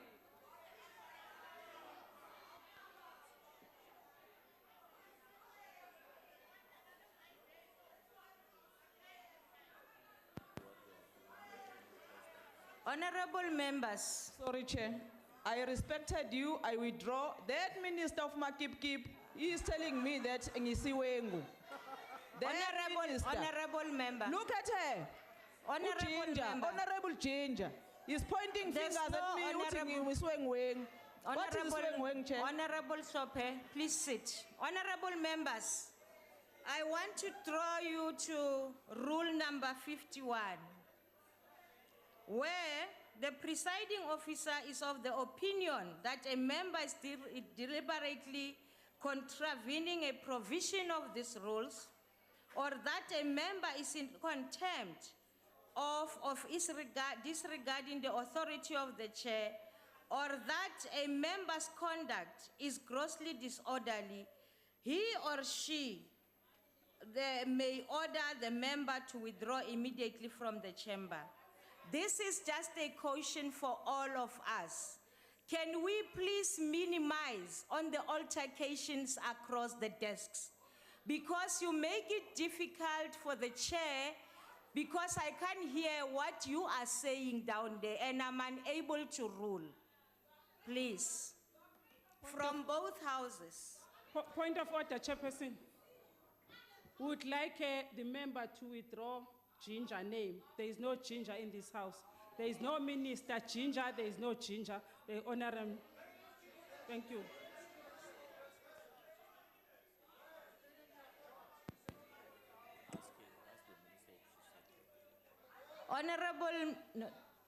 Honorable members, we are wasting the time of the South Africans. Honorable Sope. No, I'm speaking. Please, I asked you to stop the altercations across the thing. No, I'm not saying you should stand. Chair, I'm but just with talking. due respect, Chair.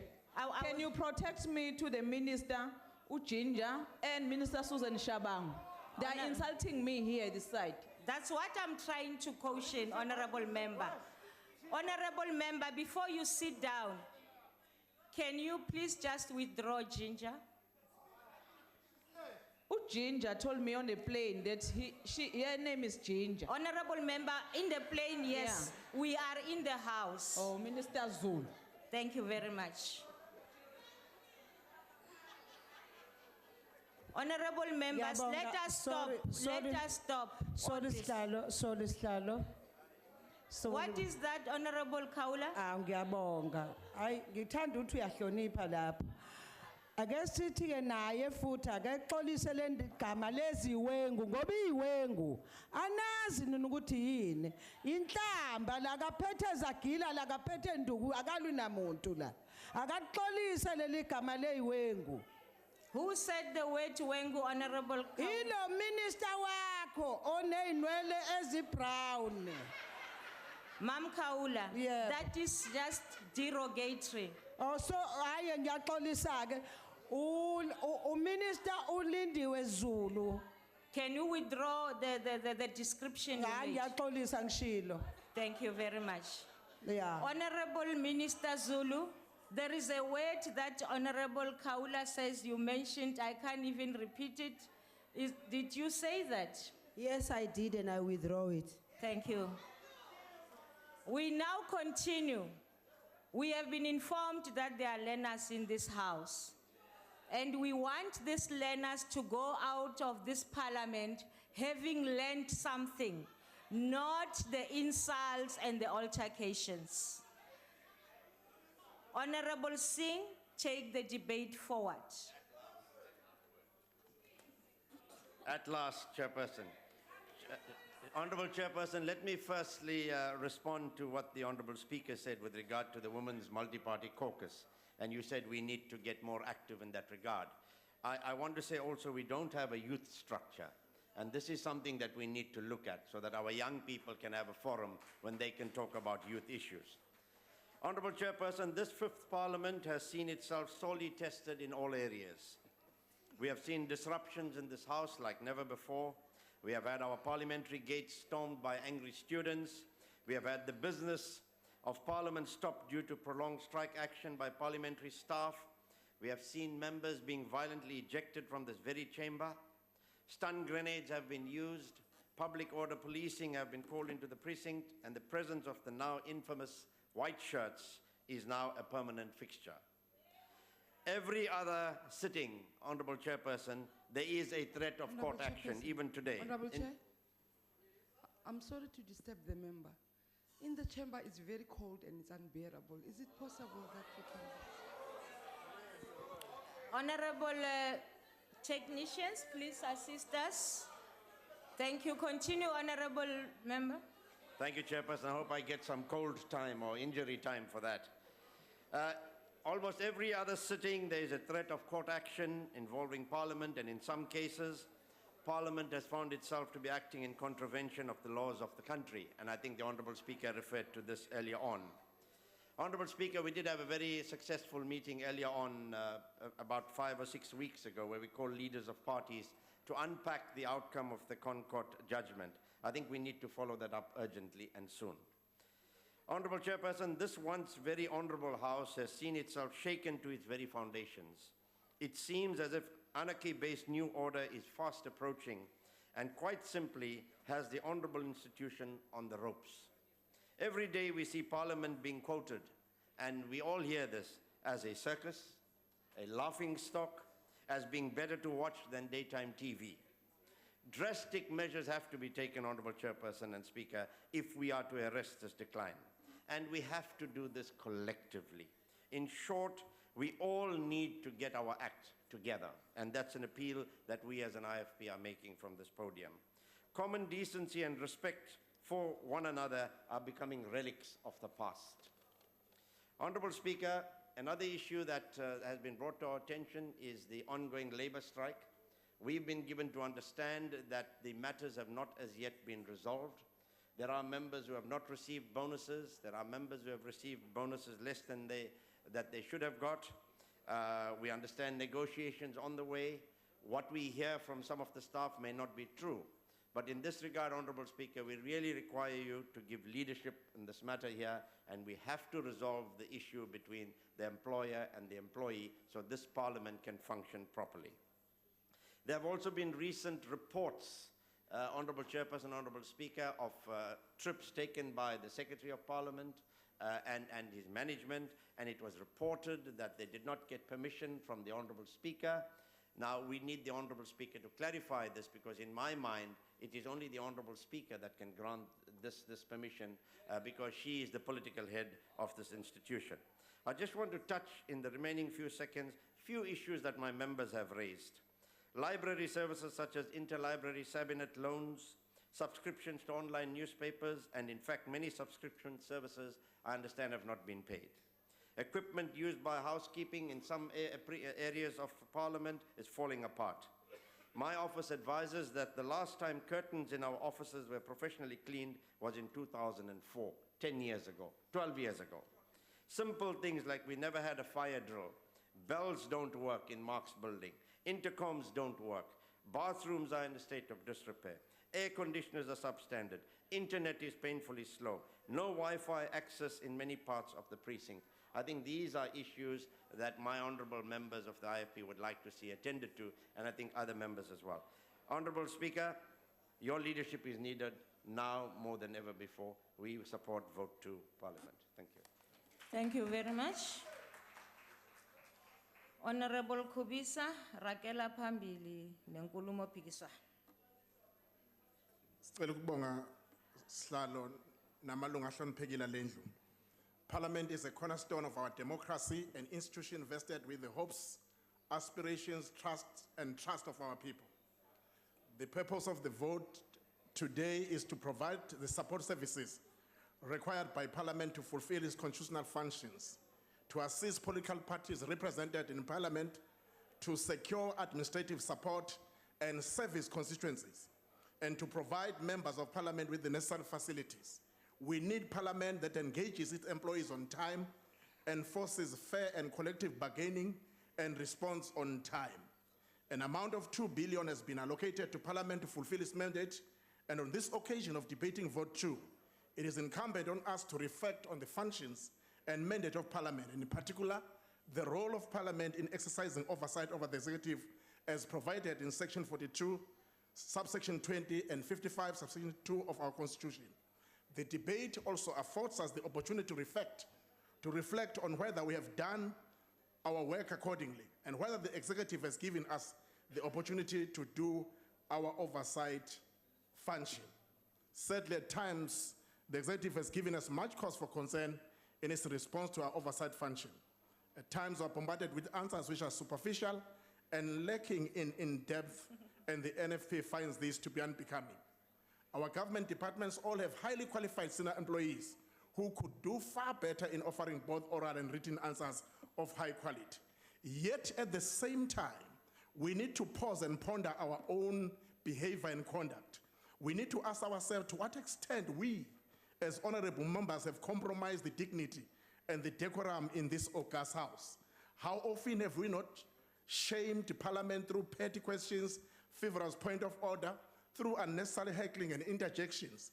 We regularly observe insults and innuendos held across the floor, aspersions cast upon the integrity of members, and rude behavior and unparliamentary language increasingly becoming the hallmark of our debates and deliberations. As we ponder our conduct and as members, we also need to ask whether our presiding officers have done their share to restore order in this house. Honorable Speaker, we feel that we need a check-up in that regard. Chairperson, the National Freedom Party believes that the time has come to restore the credibility of this highest legislative institution in our beautiful country. It cannot be postponed. The recent conduct of the House is having a negative impact on our people and is doing the image of our country harm in the eyes of the world, causing investor confidence to be shaken. Our conduct is taking away our time for making laws, as it is our function as legislators, and deprive us of time for much-needed robust debates. This House should be a haven of free speech and a space for dialectical discourse, but should be tempered with a modicum and level of ethics, courtesy, and professionalism. The House has rules which apply equally to all of us. During the previous debate on vote 2, the National Freedom Party rejected the use of police and other extra-parliamentary forces to remove members from the House. And we welcome the findings of the court that such action is unlawful. It is our belief as the National Freedom Party that if we respect the rules of the House, if we debate robustly, and if we conduct ourselves with dignity, stop calling one another names and respect the decorum of the House, then normality will be restored. We also believe that as a constitutional and multi-party democracy, Parliament cannot be effective whilst the majority party use every tactics to streamline legislation. This dangerous tactical political maneuvering has tarnished the integrity of Parliament in our highest court of law, where we were chastised for the way we treated the Nkandla matter. Thank you. The National Freedom Party will support this vote. Thank you very much. The next speaker, Honorable Frolic.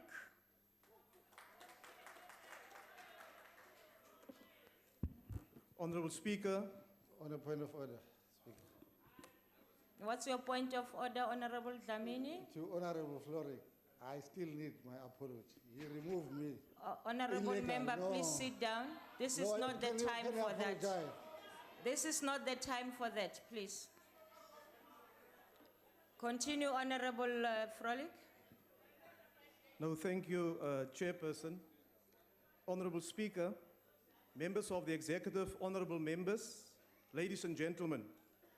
The National Development Plan envisages the active participation of the citizenry of this country in all spheres of their lives, especially in partaking in the decision-making processes that affects them most. This stated objective of the MDP embodies our constitutional values and the clause in the Freedom Charter that states that the people shall govern and that all people shall take part in the administration of our country. Last year in this debate, I informed the House on the progress and consultation processes that we were embarking upon to develop the public participation model of Parliament. The development of the public participation model is informed by Parliament's vision of an activist and responsive People's Parliament that improves the quality of life of South Africans and ensures enduring equality in our society. The model seeks to achieve Parliament's strategic objective to increase access and improve the quality of participation through enhanced programs to ensure participatory democracy. The political task team that was overseeing the development of the model has completed its work and adopted its report. The report will now be presented to the Joint Rules Committee for ratification. Working with committees in the NCOP, we will commence with a phased implementation of the model when we conduct financial oversight over the money bills during the BRRR process later this year. Honorable members, Chairperson, Parliaments, by virtue of its constitutional mandate and functions, are information-driven institutions, where most processes are embedded in the demand for and the use of quality information. The aim of the ICT strategy is to enable the vision of an activist and responsive Parliament that is connected to its citizens, accessible to all, and works in a productive and smart manner. The utilization of the different ICT platforms is crucial to support the implementation of the public participation model. In a globally connected world, the proliferation of information driven by technological advancements is fundamentally changing the manner in which parliaments operate. More importantly, it has changed the way that parliaments communicate and connect with its citizens. The convergence of ICT presents innovative opportunities for us here in Parliament to provide secure, online, and mobile access to information through different types of networks and platforms by making use of multiple devices. Madam Speaker, our Parliament is represented on the board of the Global Center for ICT, where we continually set the benchmark in this field. The innovations and rollout of support programs to MPs is world-class and is rated amongst the best in the IPU. To modernize parliamentary processes, we will embark, when we return in August, to the full implementation of the My Parliament application, now called Bungane. It is a member-centric model and a mobile application that is capable of presenting enriched, user-friendly, member-specific parliamentary information on mobile devices. This mobile application will ensure that members in the houses and committees are given timeous access to all relevant documents such as agendas, minutes, presentations, research papers, ATCs, and other documents. The rollout, as I indicated, will take place in August, and this will also result, honorable members, in a huge cost saving for Parliament with more than 20 million rand, where the printing budget of Parliament will be slashed as we accelerate our advance towards a paperless and more efficient Parliament. As part of the enabling public participation model, the strategy is to move the current technology platform onto a more interactive platform. This will enable more open consultation and feedback from our people, as well as enabling the public the right of petitions and grievance procedures. Honorable members, Parliamentary committees are often correctly referred to as the engine rooms of Parliament. It is here where dedicated and committed MPs work tirelessly to process legislation, consider international agreements, protocols, reports, and consider appointments to different bodies. The committee system will remain a critical instrument to conduct effective oversight over the executive. It is here where MPs from different political persuasions debate issues, long hours, after hours, substantive discussions take place, and very often reach consensus on these contentious issues. It is also the place where MPs distinguish themselves in their areas of deployment and become experts in their field, and where respect from stakeholders are earned. Attendance and the participation in the work of committees is thus non-negotiable. Political parties must do more to ensure that their members attend portfolio committee meetings. An electronic system is being considered to ensure the reliable recording of attendance of committee meetings. The work, honorable members, of the National Assembly and of Parliament in general is thus not limited to sittings of this House that quite often portrays Parliament in a very negative light.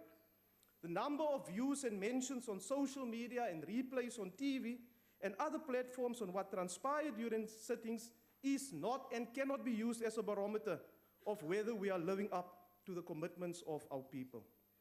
All committees' annual performance plans and programs show drastic improvement, Honourable Speaker, and all the plans are aligned to Parliament's strategy.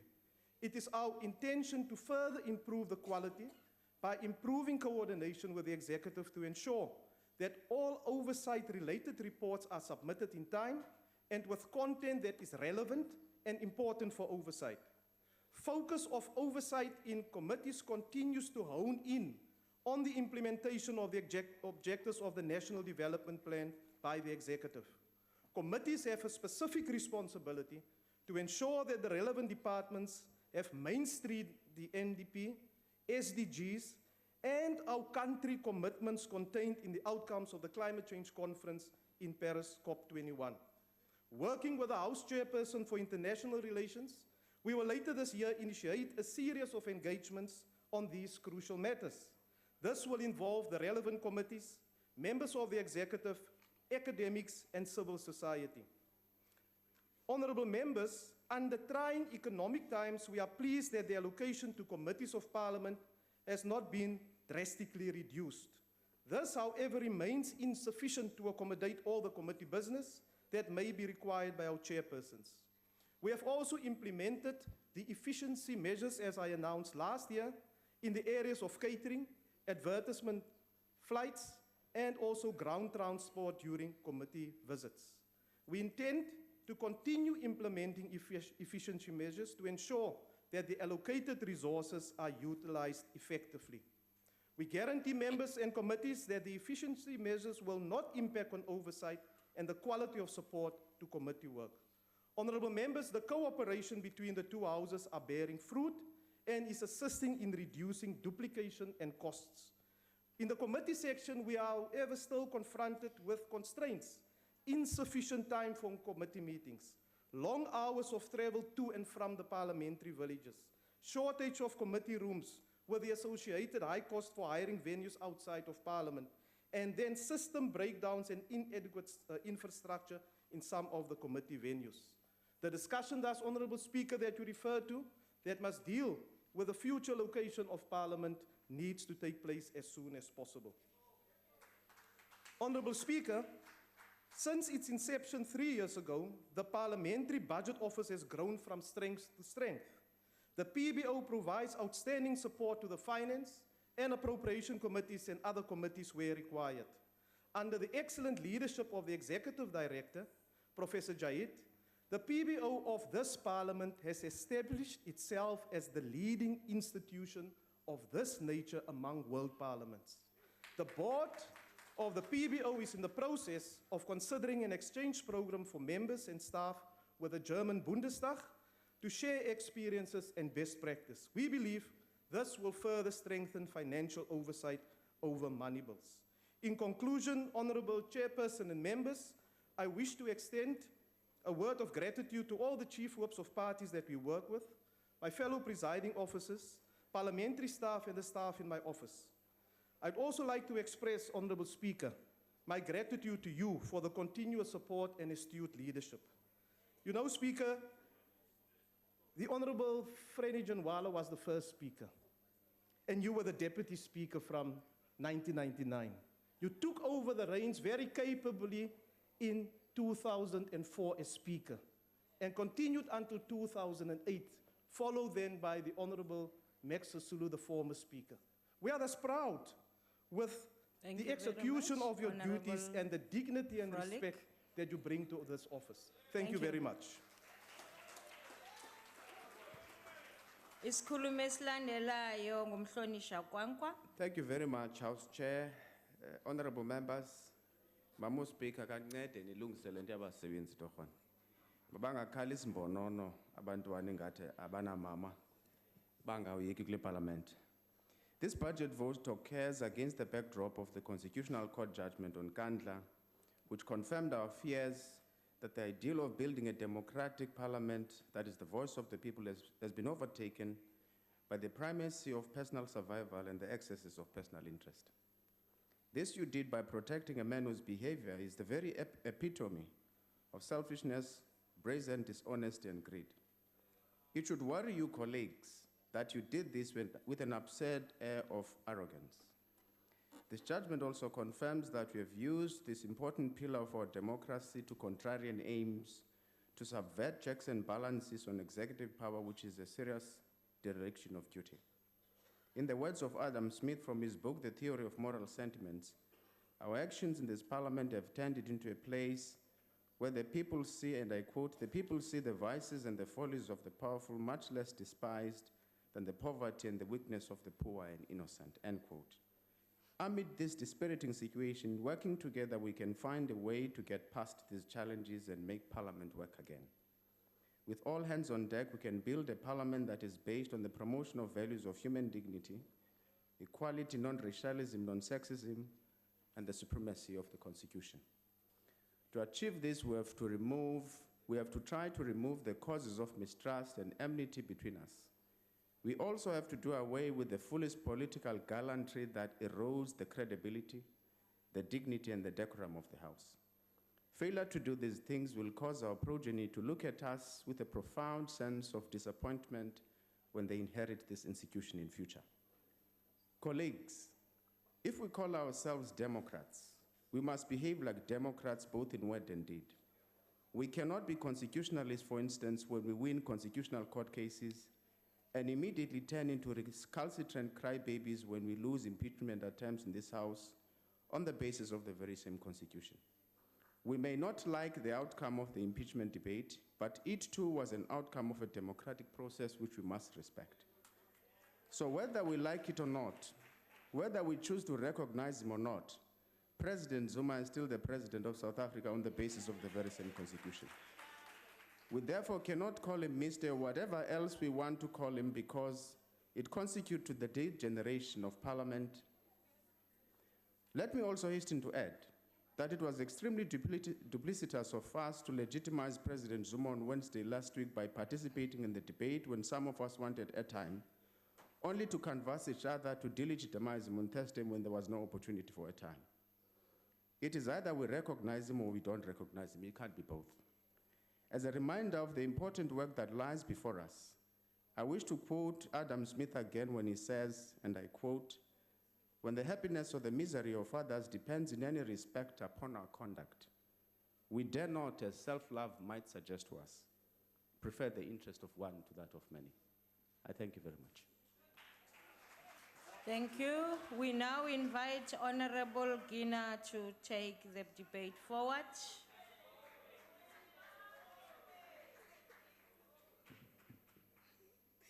Thank you very much, Chairperson, Speaker, honorable members, I greet you all. Let me open my contribution to the debate today, Honorable Chairperson, by borrowing the words from the revolutionary writer Franz Fanon when he said, the mobilization of the masses introduces into each person's consciousness the idea of common cause, of national destiny, and of a collective history. ANC has always believed that the people are their own liberators. That is by the way of its character. The African National Congress is people-centered and people-driven. At all times, the ANC does not seek to create a layer of elite clique that thinks on behalf of the people. Instead, it creates opportunities for the people to participate and air their views. The ANC representatives of the people do not apply to the leadership for the appointment as members of parliament. All ANC members of parliament are elected by members of the ANC because of the confidence they have that the elected members will represent the aspirations and the people with zeal and discipline. The people of South Africa have consistently given a mandate to the ANC to lead this parliament because they know and acknowledge the struggles that the African National Congress have waged for democracy that South Africa enjoys. And as members of parliament from the African National Congress, that is what we are determined to do and will continue doing. ANC is the microcosm of the national democratic society and its building. There is a vibrant international democracy within the ANC where there is nothing like a voice of a leader that cannot be contradicted by anyone. All ideas are contestable and contested within the ANC. It is none other than the membership of the African National Congress and the people of South Africa who determine the direction which the ANC should take. For the ANC, the will of the people is paramount. That is why all South Africans are invited to contribute to the policy discussions, document, and even our organizational and political reports are on website accessible to all. To always prove that the ANC is the leader of the society, no political party can ever deliver its manifesto before the ANC does so, because they will have to wait for the leader to do that, then they do the follow-up thereof. And that is exactly what we are transferring to Parliament, because the ANC is the leader of the society, and we see that here. The African philosophy of Ubuntu requires that there should be reciprocation of courtesy and respect that is extended to the next person. According to the spirit of Ubuntu, according to the philosophy of Ubuntu, umuntu umuntu kabantu, mutu kamutu kabatu. This does not refer to the fact that in an African community, people protect each other symbiotically or from fear and want.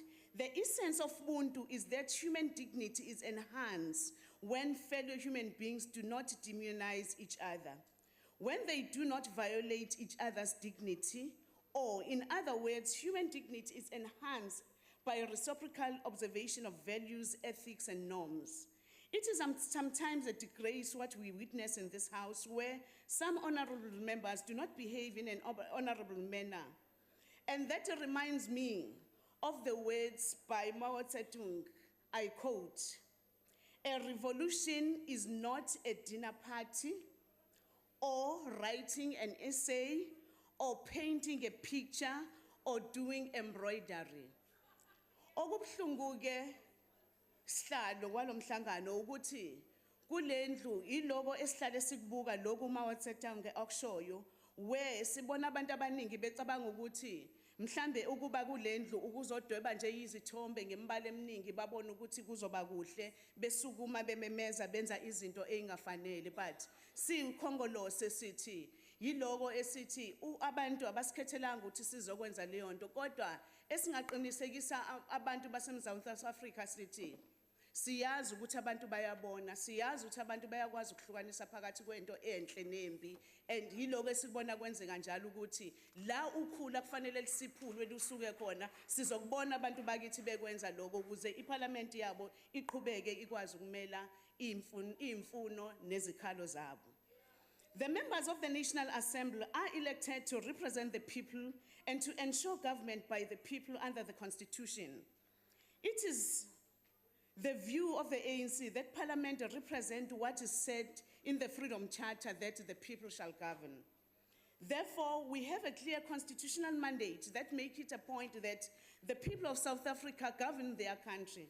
It is clear that there should be a balance between representative and participatory democracy. In other words, our democracy is not complete when honorable members of this august house represent the aspirations of their constituency. Our democracy is only perfected when the people participate in making the laws that regulate their livelihoods. If we take a leaf from Fanon, then it becomes clear that the nation building and social cohesion are a consequence of involving the masses of our people in the governance to forge the common national destiny.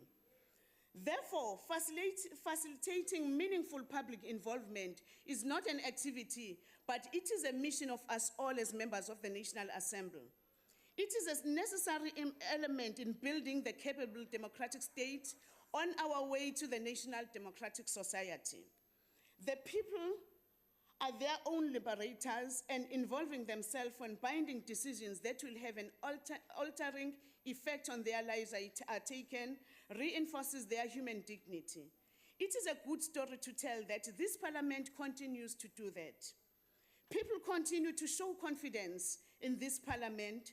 We can attest to that by the number of petitions this Parliament is receiving, the level of participation when we go out for public hearings, the submissions and contributions we receive from various organizations and ordinary people of South Africa.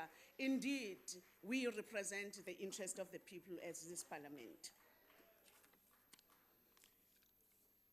Government by the people can be interpreted in many ways, but we may confine ourselves to two interpretations. Government by the people means that the will of the people is expressed by the quantity of their votes should, after deliberation and engagements, prevail. Government by the people also means that the collective normative will of the people is expressed by the letter and spirit of the Constitution must prevail.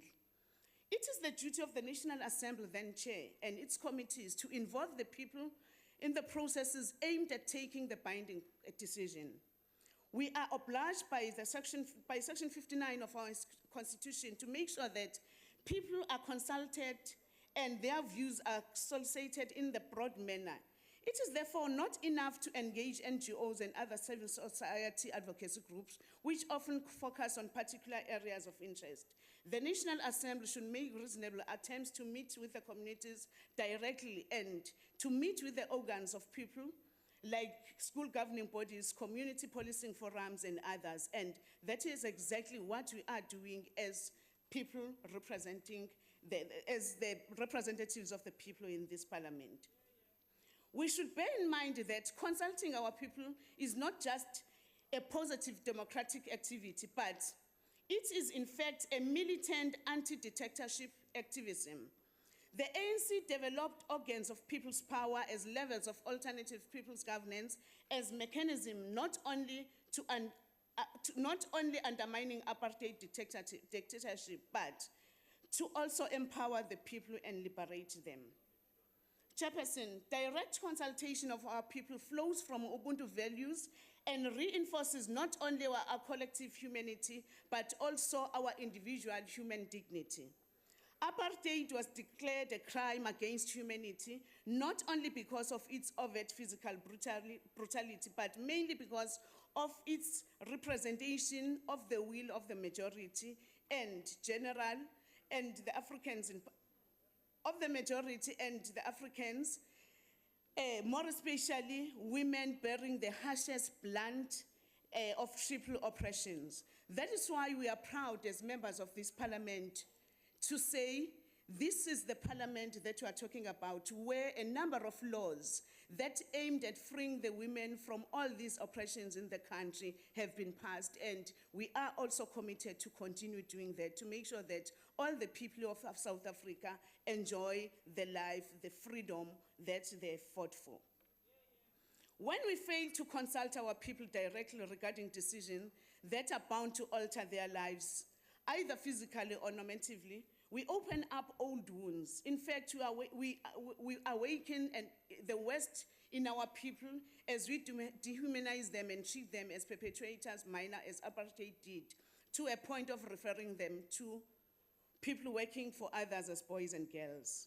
Our people can only develop in each person's consciousness, as Fanon contest, the idea of common use, of national destiny, and of collective history if we ensure government by the people. In the same vein, government by the people also means subjecting our conduct and aspiration to the Constitution.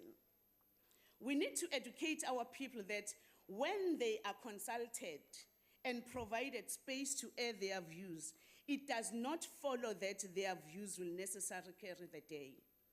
Our people should understand that government by the people also includes that no individual group of individuals can impose its will over the collective will of the people as encoded in the Constitution. And that is exactly the duty of the members of Parliament, Honorable Chair, that we need to go all out to our constituencies so that once our people understand well what democracy means and what is it that we mean by public participation, we'll see less and less of the violent acts that we see. Chairperson, the courts have declared that the obligation to facilitate meaningful public involvement requires not only the meaningful opportunity for public participation, but it should be provided that the measures should be taken to ensure that people have the ability to take advantage of the opportunities provided. In other words, it is not enough to invite people to congregate in a venue which is reasonably accessible to them. The invitation must be preceded by preparing the people to engage meaningfully. Looking at the budget that we are discussing today, we are determined and we are confident as to say, this is what is going to be catering for. This is what this budget is going to make sure that this is People's Parliament where always and ever the doors will be open for the people to participate and make sure that their voices are heard and Parliament is taking them forward. This requires that all documents should not only reach the participant in time, but that the content of the documents be in a language that is accessible to the participant. Further to this, it is critical that the resource persons are dispatched to hold preparatory workshops with at least community representatives serving in the organs of people's power. The representatives should afford not only time to clarify themselves of the essence of the resource documents, but should be given a requisite support to prepare them for written submissions.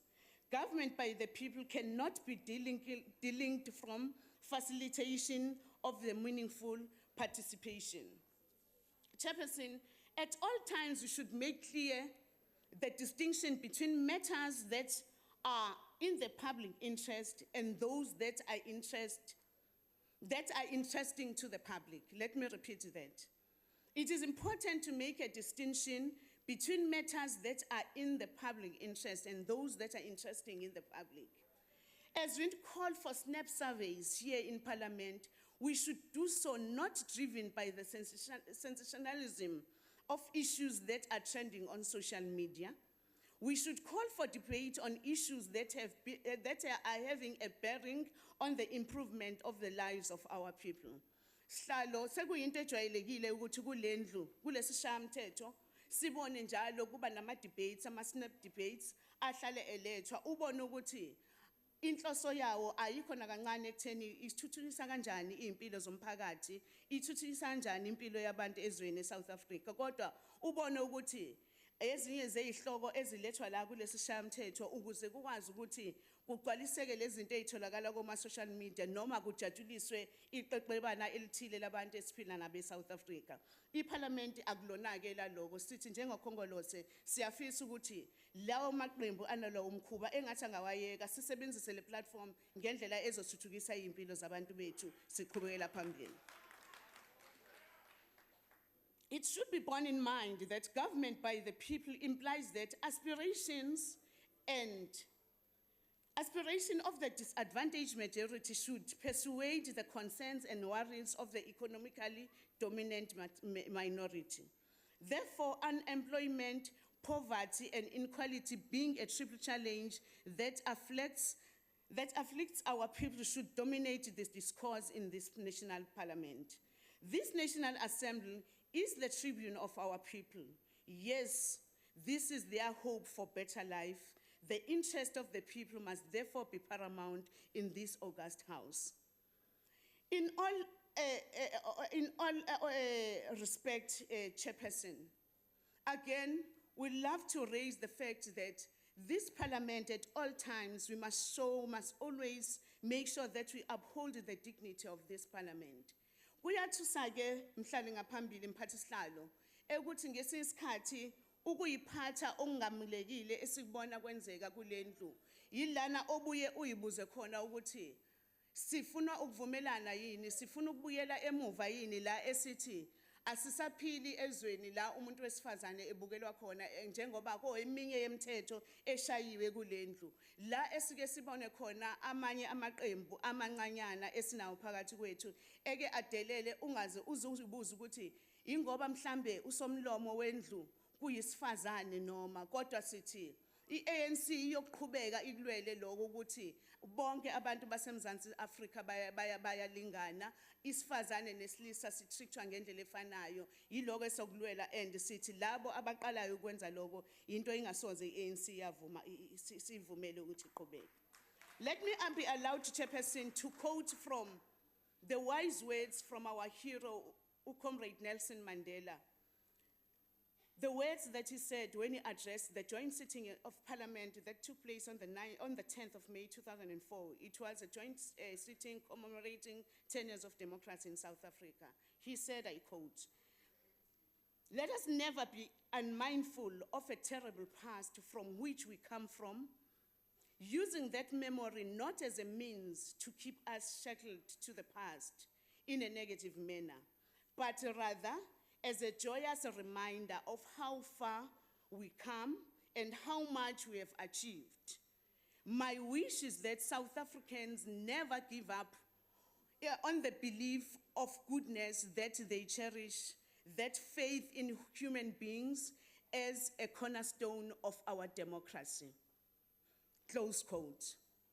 I think, Chairperson, those are the words that should live in each and every one as a member of parliament, as the representative, as to say, whenever we are here, we are not here for our own good, but we are here to make sure that we defend the gains that we have fought for, we defend the gains that we Africans have gained. We never want to be taken back to where we have been oppressed, and not in any manner where whenever we raise those things because we're still tied and binded by the shackles of the past. But we are saying we'll never forget our past. That is where we derive our energy to move forward and make sure that we'll always fight for the better and for the better life of the people of South Africa. And this parliament is here for that. Speaker, Honorable Chair, Speaker, we as the ANC, we're fully behind this budget. We fully support this budget. We are saying the government by the people means that the issues afflicting the people dominate the discourse in this People's Tribune. And through this budget, we are going to be able to deliver to the people of South Africa. We are going to be able to make sure that Parliament continues to be the tribune of the people of South Africa, and we deliver in the manner that will make sure that we change South Africa for the better and for the best. The budget is being seconded. Thank you very much, Chairperson.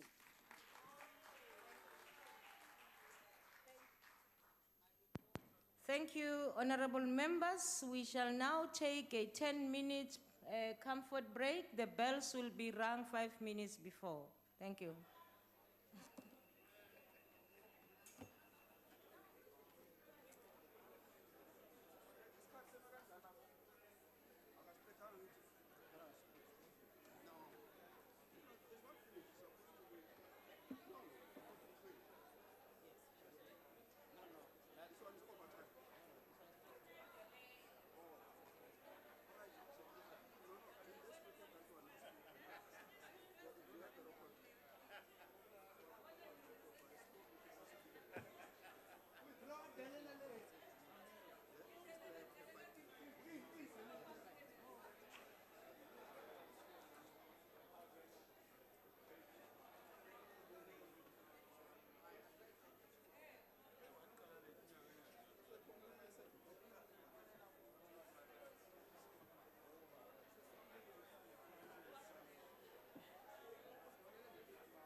Please be seated.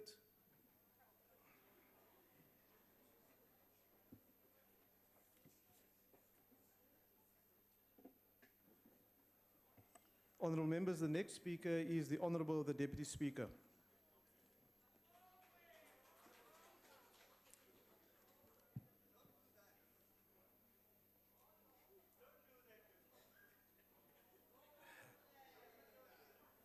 Chairperson, honorable members, thank you very much for this opportunity. As the Speaker said, this is an excellent opportunity to reflect on the past 22 years and the 20th anniversary of our Constitution. If it is correct that the changes that took place in 1994 and in 1996 constituted a radical departure from the previous political system, it is appropriate today, this moment, when we look back 20 years ago, in spite of the huge progress that have been achieved to meet some of the promises of the Constitution, to argue correctly that we do need a second more radical phase for socio-economic transformation in order to aggressively pursue what the Constitution promises the people of our country. The immediate task for us today, on the 3rd of August, is to renew the mandates of the local legislatures, which constitute the third sphere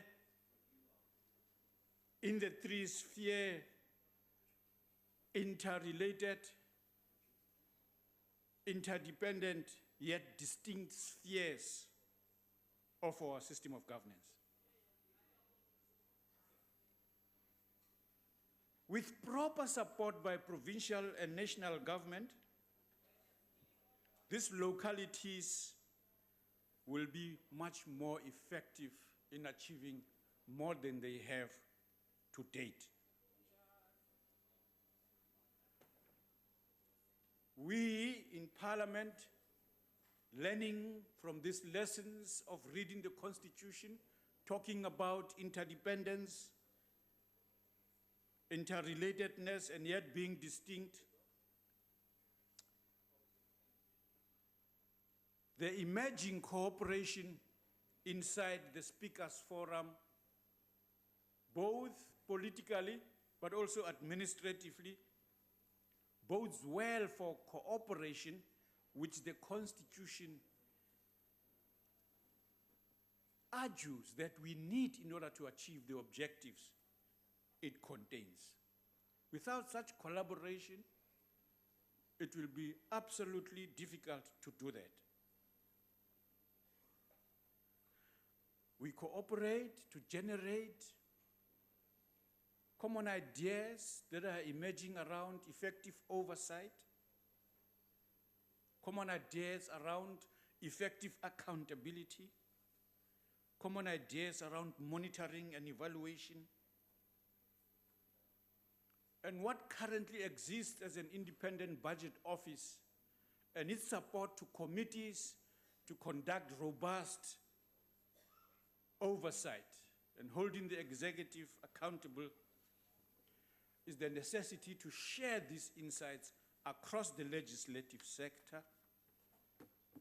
And when the National Development Plan calls for the strengthening of the capability of the state, it is in this area that we need it the most, in order to ensure that the commitments to the people that we say we must follow up with more rigor happens effectively. There is no doubt, honorable members, that the emerging impact of the legislature, in my opinion, of rigorous interaction and cooperation with the executive is leading towards the emergence, for example, not only of strengthening monitoring and evaluation inside government itself, but also inside the legislative sector. There is also a very useful emergence of the requirement for socio-economic impact studies to precede legislation, so that we do not have to wonder what the effect of any intervention legislatively will have, so that in committees considering what is before them, they are able to do so informed by this impact that we would like to see, which is the call for a meaningful transformation in our society. What are the challenges of democracy today in which Parliament is a critical role player?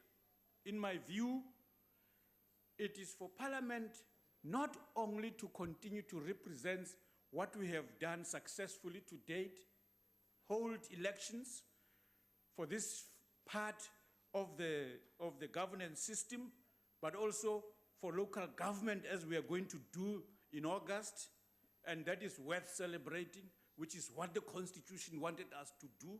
That we continue to do that is a measure of the contributions that I think Parliament can be proud that is happening.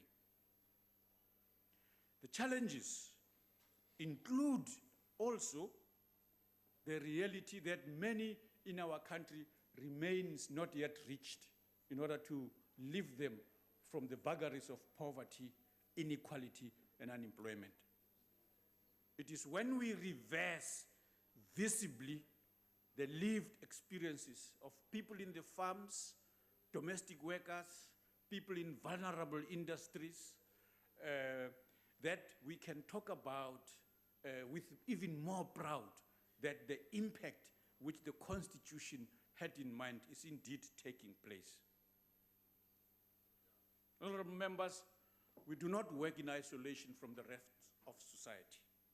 Our contributions are also in many instances, also in the public eyes, are mediated by the fourth sector, the media in its many manifestations and so on.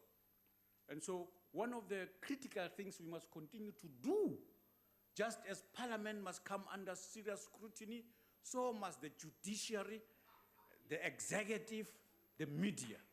No single institutions in this society must go without scrutiny, to look at whether in the manner in which they conduct themselves, they communicate, they practice the craft of journalism. They are doing so objectively, that indeed they are not managing down the perceptions of the achievement of democracy in general in their country in pursuit of a fast buck for the sale of a copy of Daily Sun or something like that.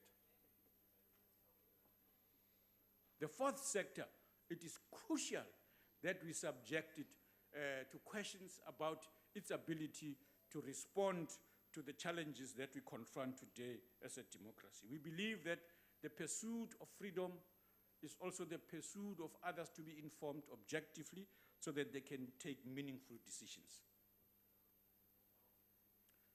The systems that Honorable Frolik has spoken to and the Speaker,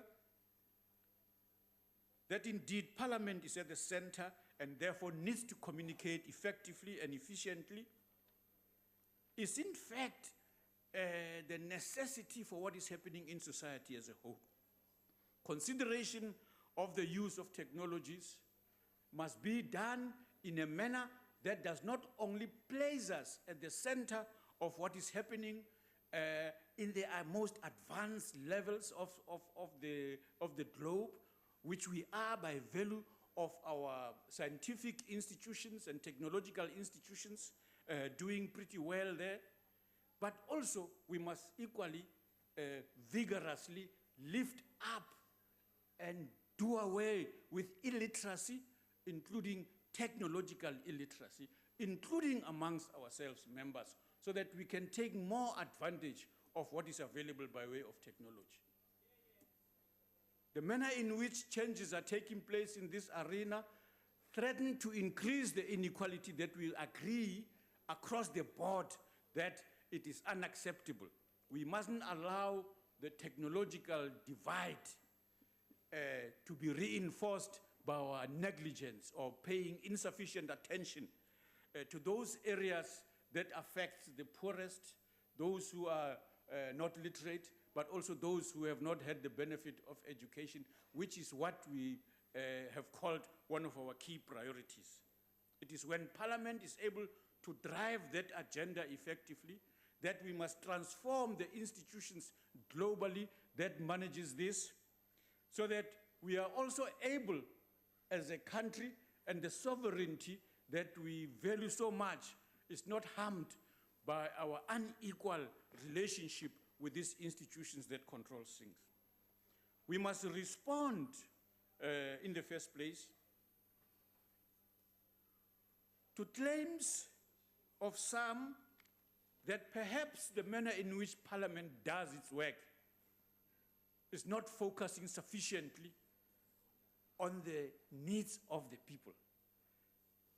The budget votes that have been debated here, the agreement and disagreement on the contents of those budget votes are precisely what the Constitution envisaged should happen.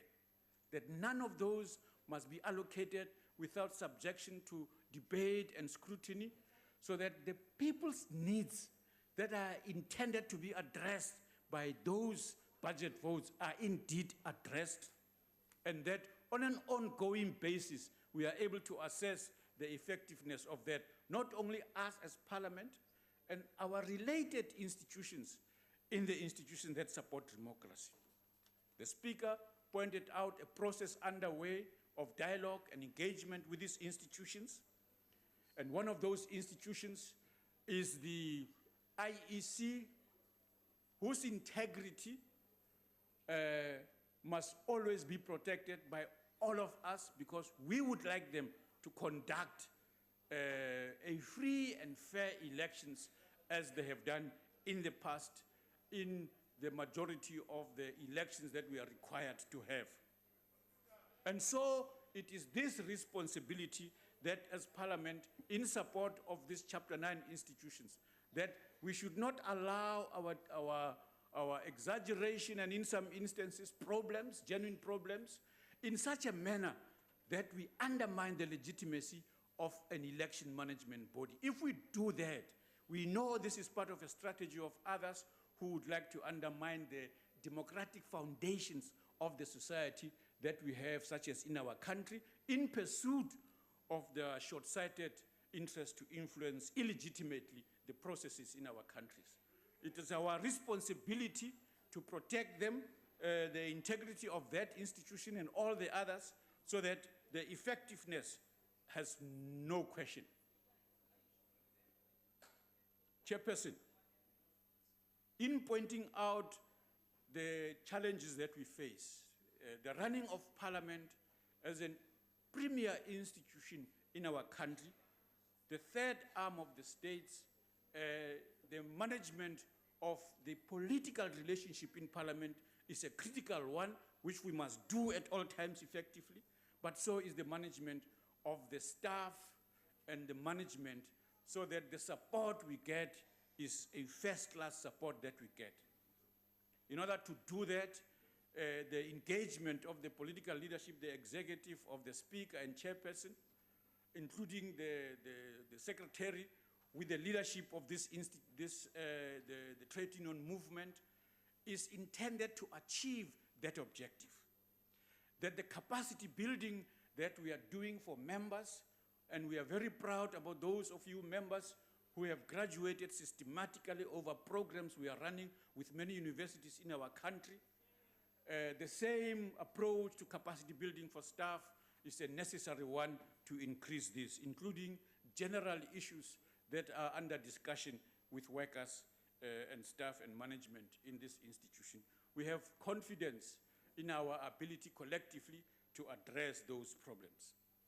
It is appropriate to conclude, in a sense, that our interaction, Madam Speaker, Chairperson, in the regional and international fora continues to be very inspiring and humbling in the manner in which others consider the progress we have made, the examples we have set as worth following. And therefore, our continuing support and solidarity with those countries and people who continue to live under unacceptable political and geopolitical stress, such as in Palestine and elsewhere, it is absolutely proud that Parliament played an important role, continues to do so in other places, and partly resolve some of those, such as in Cuba. It was absolutely proud that this recognition was made public by others elsewhere, that the role that our Parliament played in those places was decisive. And I hope we can continue to do that in future. Thank you very much, Madam Chairperson. Thank you, Honourable Deputy Speaker. The next speaker is Honourable Mulder.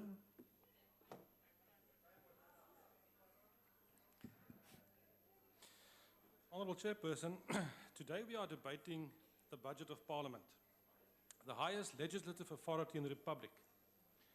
Now, the Speaker is the head of the legislative branch of the state. In that respect, she's on the same level as the Deputy President and the Chief Justice. Parliament is a cornerstone of our democracy, but I'm sorry to say, as we debate today, the image of Parliament is in tatters. In my 28 years in Parliament, I can safely say that the level of debates, the interactions between members and political parties have never been at such a low level as that we have now. No doubt, no doubt, no doubt. We have become the laughing stock of ordinary South African citizens. The member who is crying about the apartheid parliament, there's your Deputy Minister of Sport. Tell him as well, okay? So wake up, wake up. The problem is our parliament has become the laughing stock of South Africa and the citizens out there. And it's not the fault of the good officials that work here. No, how embarrassing must it be for the officials to say, I am working at Parliament. No, the fault is somewhere else. Parliament has become the victim of a blood feud between the real ANC Youth League, currently dressed in red, and the ANC under the current leadership of President Zuma. In the run-up to the 2014 Honourable election... Mulder, Yes. will you just take your seat? Yes, Honourable Member, why are you rising? Honourable Chair, we are not the ANC Youth League. This is the Economic Freedom Fighters. What is the point of order? You refer to us as the real ANC Youth League. We are the Economic Freedom Fighters. Thank you for the information, Honourable Member. Continue, Honourable Mulder. I'm glad that the Honourable Member thinks that he's the EFF. You are the ANC Youth League, currently dressed in red. Now, the point, Chairperson, is that this feud between... Honourable Mulder, will you take your seat, please? Yes, Honourable Member. May I address you? Yes. Continuously, the member on the podium keeps on referring to us and associating us with ANC failures. You need to rule on that. Honourable we are Member. not ANC Youth League members. Thank you, Honourable We are Member. economic freedom fighters. You need to rule on that. Thank you, Honourable Member. Will you take your seat? Honourable Mulder, will you refer to the Honourable Members to the party that is represented in Parliament, please? I can do that, Honourable Chairperson. Order, Honourable Members. Yes? Oh, really?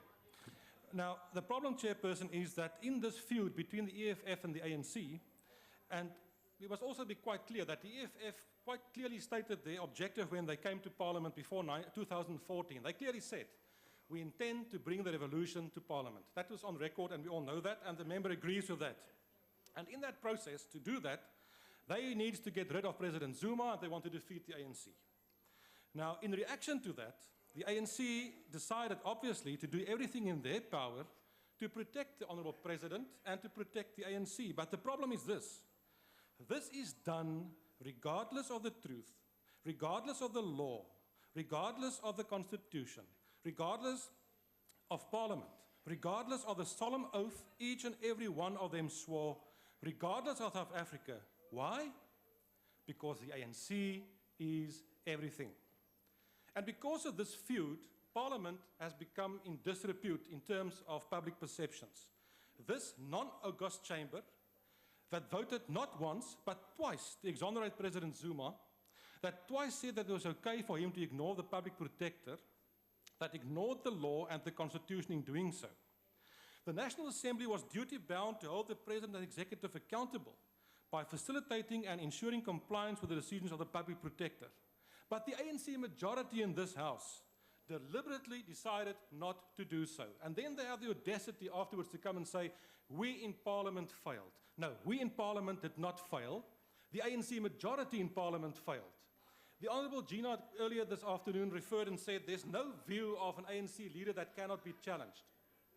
So who of you challenged the advice that you received to accept the proposals by the ad hoc committee? Did anybody challenge that? No, nobody did. Meneer Voorsitter, daar moet geen verbasing wees dat die grondwetlike hof sy uitspraak gemaak het soos hy gemaak het nie. Dit was voorspelbaar, want daar is nie 'n enkele argument wat die grondwetlike hof aangevoer het wat nie reeds in hierdie parlement gestel was en die ad hoc komitee gestel was nie. Die feite was uitgespel vir die ANC. You were not prepared to listen because in your defense of the ANC, you brought this parliament into disrepute. And this feud will continue, and Parliament will lose, and people will laugh at us. Honourable Member, your time is now expired. Thank you, sir. Thank you. The next speaker is the Honourable House Chairperson, Dediza.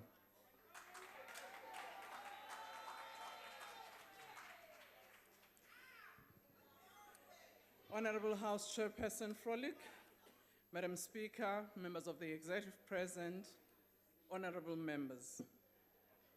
Today I would like to dedicate this budget to Dr. Langalbalele Dube, the first president of the ANC, who in his wisdom realized that education was important and therefore built a school known as Uhlange Institute in order to ensure that that school produces self-reliant citizens and to provide industrial training as well as academic skills.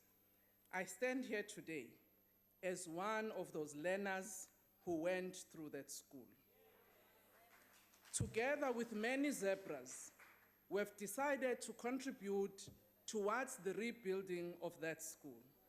And I would like to thank some members who, even if they might not have gone through Ohlange, but to the neighboring schools in Guamashu, for instance, such as Monelo and others, who have continued to participate and assist us. And among those is our Madam Speaker, Baleka Mbete. We are happy because that idea was not only for those citizens of Inanda, but it was an ideal that was shared by many South Africans who even today, I'm sure, would appreciate the role of education in our society. The transformation of our society is still in progress. It requires, therefore, that we should be better prepared to deal with the new challenges that we face in this journey. Honourable members, 22 years on, it is important to acknowledge that governance remains ever complex. President Mandela, addressing the ANC Congress in Mafeking in 1997, made this following observation, I quote, "Our experience of democracy over the last 3 years also points to the fact that we still have to address adequately a number of the problems that are relevant to the very character of this democracy. One of these is the practice of the concept expressed in the Freedom Charter in the words, the people shall govern, and more recently in the concept of a people-driven process of change, close quote. It can be argued that President Mandela's observation then on the complexity of governance remains relevant to this day. On one hand, as representatives of the people, we are here true to what those many South Africans who love democracy proclaimed in Kliptown in 1955, that the people shall govern. However, in an ongoing work, we have to make sure that people participate in this assembly by participating in our committees, sending also their input so that indeed it becomes a participatory democracy that we had envisaged. Some of these complexities is about building a nation after so many years of entrenched division perpetuated by the system of apartheid. This can be seen in our public discourses that frown upon measures that seek to transform our society. One of them, if I may quote, is the letter to the editor of the Daily Maverick by Dr. Hughes from UCT, which illustrates some of the challenges that this society faced. He had this to say in response to the struggles of the students, those who were known as the Rhodes Must Fall. Dr. Hughes says the following, I quote, "Many people are bemused by what is happening to the pictures at UCT. It would be bad enough if they were being taken down to protect them from the students. But the truth of the matter, as it emerges from two ground-up reports, seems to be more bizarre, that this move is being undertaken to protect the student from the pictures."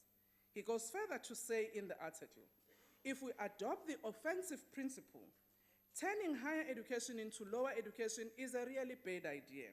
And I'm sure a number of us would agree with. And all this is being done in the name of inclusion. How can that be? The rhetoric about inclusion is deeply confused. That will ensure that some people will remain in prejudice and ignorance forever. This letter reflects, in my view, the deep fault lines that still remain in our society, which we as this legislature need to address. It tells the story of the impact that the previous system had on our society. Ironically, it is the very UCT in 1968 that refused to appoint Professor Archibald Achimafeje, a former student of UCT, to become one of the lecturers in that university. How can today, when we have to talk about inclusion, we then say it is lowering the standards? If there are challenges in our education system, in particular higher education, is it not our responsibility collectively to see what we can do to improve it rather than casting aspersions and only pointing fingers? As Parliament, I will submit, Honorable Speaker, that we need to engage as this Parliament on what we need to do to build our nation. It's only 22 years. But in order to do so, we also need an effective Parliament. Ageman Dua, in his report following the assessment of the capacity of Tanzanian Parliament, had this to say: capable, I quote, "Capable legislatures are crucial in creating an enabling environment for democratic growth and good governance in emerging African democracy. The legislature is the principal form for communicating people's needs and the efficacy of the institutions to check executive power through oversight, ensure transparency and accountability in economic management, formulate coherent laws that uphold human rights, makes it a valuable instrument of promoting democracy and the rule of law," close quote. Madam Speaker, I'm proud to say, to fulfill this observation as pronounced by Ageman Dua, South African Parliament developed a learning and development policy that is accompanied with resources for capacity building. In 2011, a legislative sector program was developed together with Palama to respond to the needs of the legislature. I'm happy to report that 102 members of Parliament enrolled at Wits University last year. 67 MPs for the Graduate Certificate in Governance and Public Leadership, 20 MPs for Postgraduate Diploma in Governance and Public Leadership, 18 of whom who have completed. 15 MPs enrolled for the Masters in Governance and Public Leadership, 14 MPs and MPLs enrolled in the Advanced Short Learning Programs in Research Methodology, Strategic Diplomacy, Transitional Justice and Industrial Policy, who have graduated in April at the University of Johannesburg. But also, as part of building our capacity as this legislature, we have supported committees with specific training programs, such as the Committee on Telecommunications, as well as the Communications and the Human Settlement a program which we are doing with the Nelson Mandela Metropolitan University. Honorable members, it is important that we invest in building our human resource capacity at this parliament in order to meet the challenges of today. I would also hasten to say, if we are to be an effective parliament, we need an infrastructure that is capable to support members.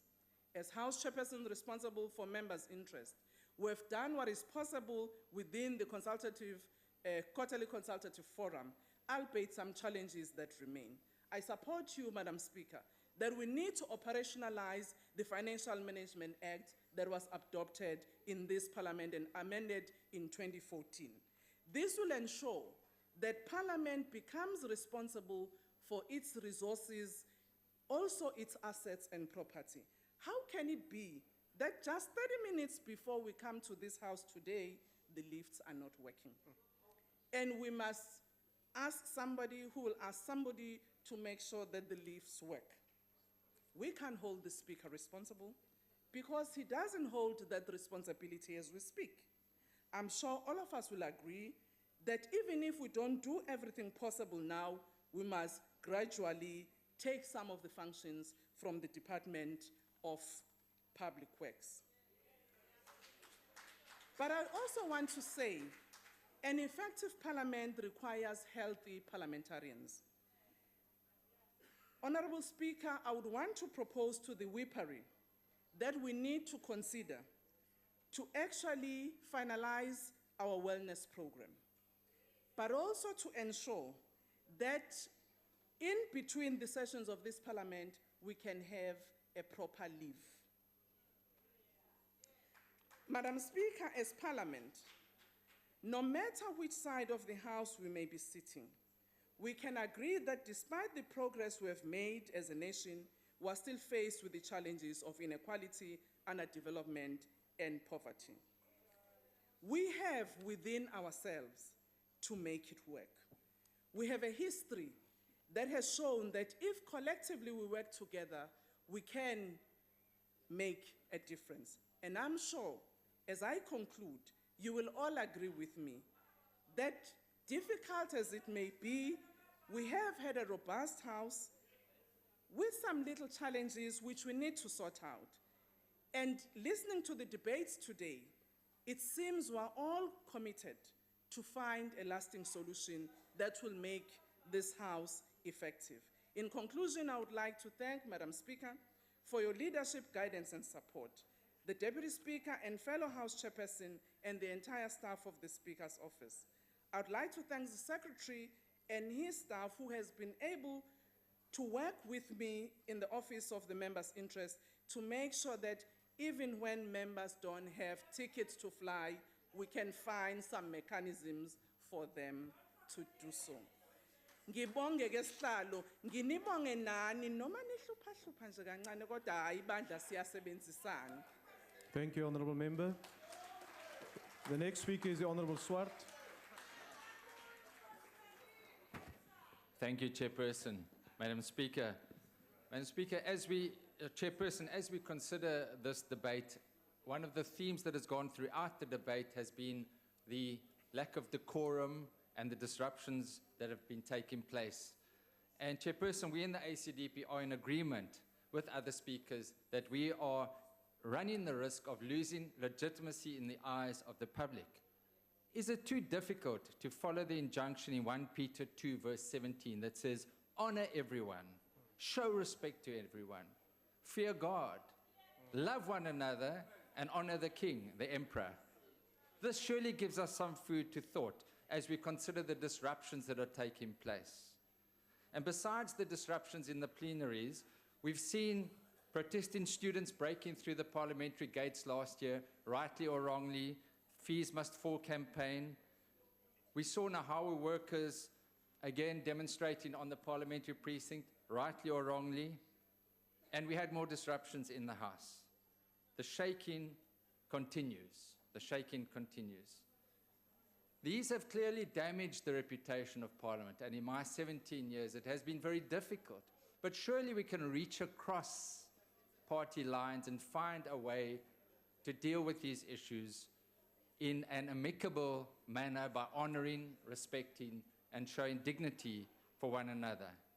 And I want to agree with the Honourable House Chair that the committees are the engine room of Parliament, and that what public sees is these disruptions, but there is so much good work that is taking place.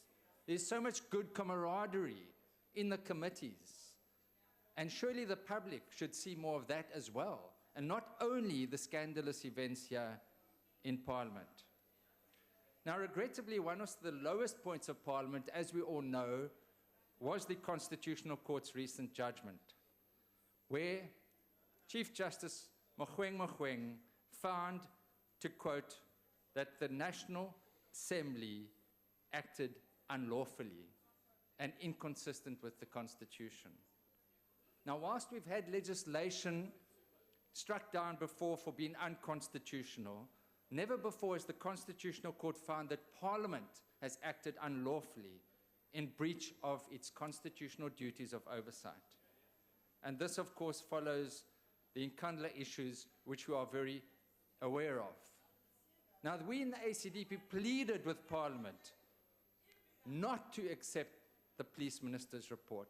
We participated in 2 ad hoc committees. We said, remember what I said at the end of last year. I said, the truth will set you free. Say no to the police report. And I also said, if you accept this police report, don't let us have the situation where the courts will instruct Parliament what to do. It was exactly what has happened. It was straightforward legal advice that we offered, but that was not accepted. So regrettably, we now sit in a situation where the Constitutional Court has found Parliament to have acted unlawfully. And Madam Speaker, I'm grateful that you are taking steps to address that issue and that we can find out a way that this never happens again. Because clearly, many ANC members were left with egg on your face when the Honourable President conceded the point before the court heard the matter. The point was conceded, and that was the advice we gave you from the word go in the committees. So had we have listened to one another, and I'd urge you, there's a wonderful article that was written, A Ray of Hope from Parliament, how the opposition persuaded the majority party with good arguments about the Protection of State Information Bill. So there's always room for engagement and Honourable listening Member, to one your another. time is now expired. Thank you, Chairperson. Thank you. The next speaker is the Honourable House Chairperson Boroto.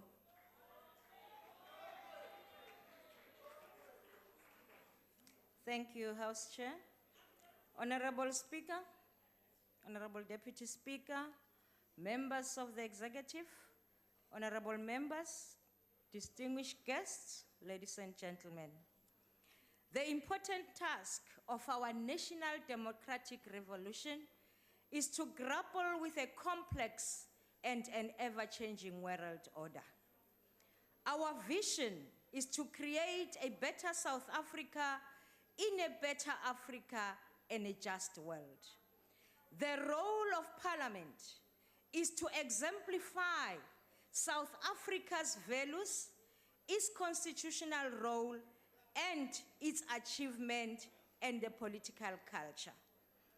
Parliament conducts its international participation through bilateralism and multilateralism. The main objective is to consolidate and strengthen the role of Parliament in international relations to democratize the global system of governance. Honorable members, in line with the Freedom Charter, which states that there shall be peace and friendship, the ANC has always and continues to utilize international relations to form friendships and work towards peace in the continent and the world at large. Whilst pursuing South Africa's national interest, the South African national interest seeks to attain the sustainable development of South Africa's people in line with the core values of unity, prosperity, non-racialism, non-sexism, and a cohesive society. Honorable members, through its participation in the bilateral and multilateral engagement, the South African Parliament has steadfastly balanced its international gains against the national interest. In accordance with South Africa's foreign policy imperative and priorities of consolidating the African agenda, South-South cooperation, North-South dialogue, and promoting democratic global governance, our delegations consistently promoted the complementary aspiration of the African Union's Agenda 2063 strategy, the SADC Regional Indicative Strategic Development Plan, and our National Development Plan. And I must state and thank all the delegation to multilateral forums for representing Parliament and not individual parties. Honorable members, parliamentary engagement in bilateral relations are premised on the need to strengthen bilateral relations for strategic reasons and to initiate contact with other parliaments with the purpose to reinforce democratic values and ideals, promote and protect human rights, promote gender justice, and to uphold the international law. The South African Parliament is increasingly viewed as a model of excellence with regards to its governance model and committee systems, rules of procedure, and policy perspectives. All of these aspects are the center of bilateral exchanges when meeting with other parliaments. The presiding officers of this parliament have been inundated with a number of various requests from various countries that have identified the South African Parliament as a strategic partner. These efforts have had a significant impact. But I am certain that even more can be achieved because we are open to working with other parliaments to learn what we can and share our experiences. Today, honorable members, you heard there was a delegation from Malawi. Their main interest was mainly on the gender matters. The world is asking, how do we manage to balance the gender? And I must say, it is thank you to the ANC because of their 50-50 policy in all the structures of government. And we wish that all other parties can follow suit and ensure that there is a good representation of gender in all their structures and here in Parliament. We should strive to have equal representation of women, even in our own delegation, as our own international delegation. Those prophets of doom that thought that this parliament will collapse and minimize the importance of women should say to themselves, ah, shame. Honorable Singh, you talked about us making sure that we have the youth having their own forum. And I must say that in this year's Interparliamentary Union, the theme was that. And as South Africa, we have supported that because we know that the ruling party has always said that the youth and the women must form part of this parliament.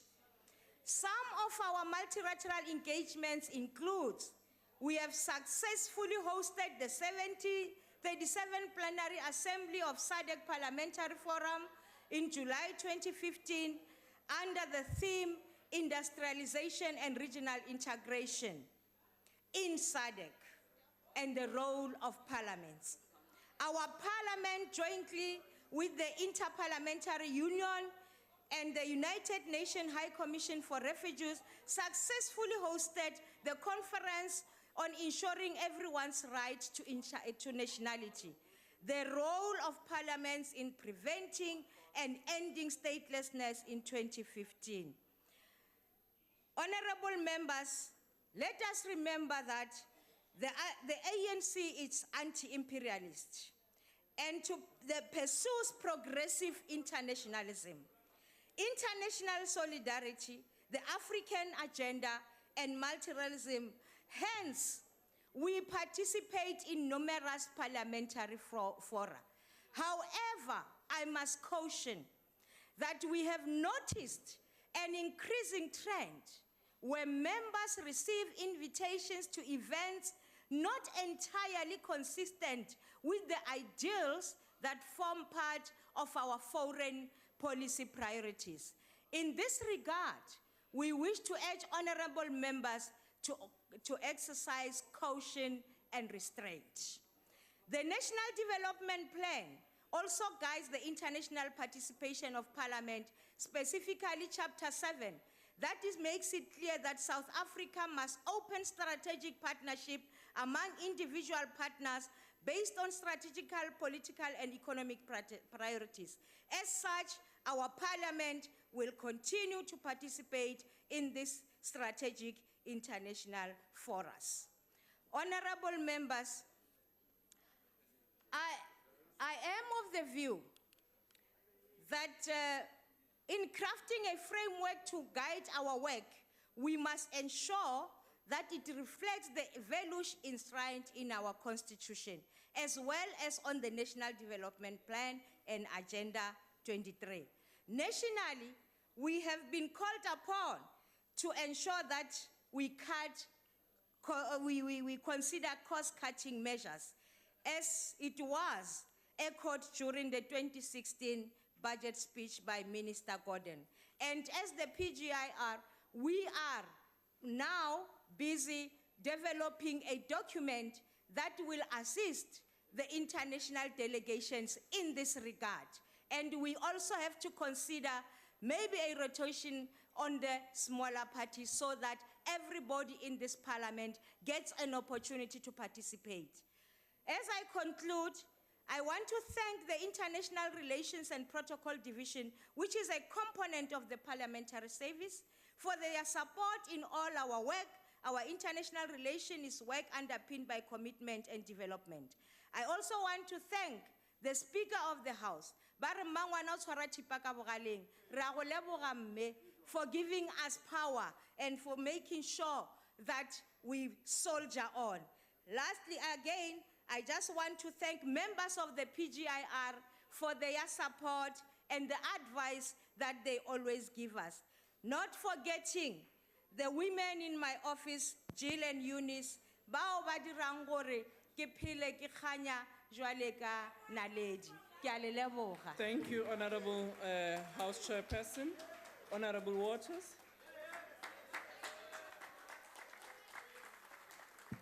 Achtbare Voorsitter, to the Honorable Barotto, with regards to the ANC's policy of gender equality, it's strange that the new formally formed committee that oversees Parliament has 2 chairpersons and neither of them are female.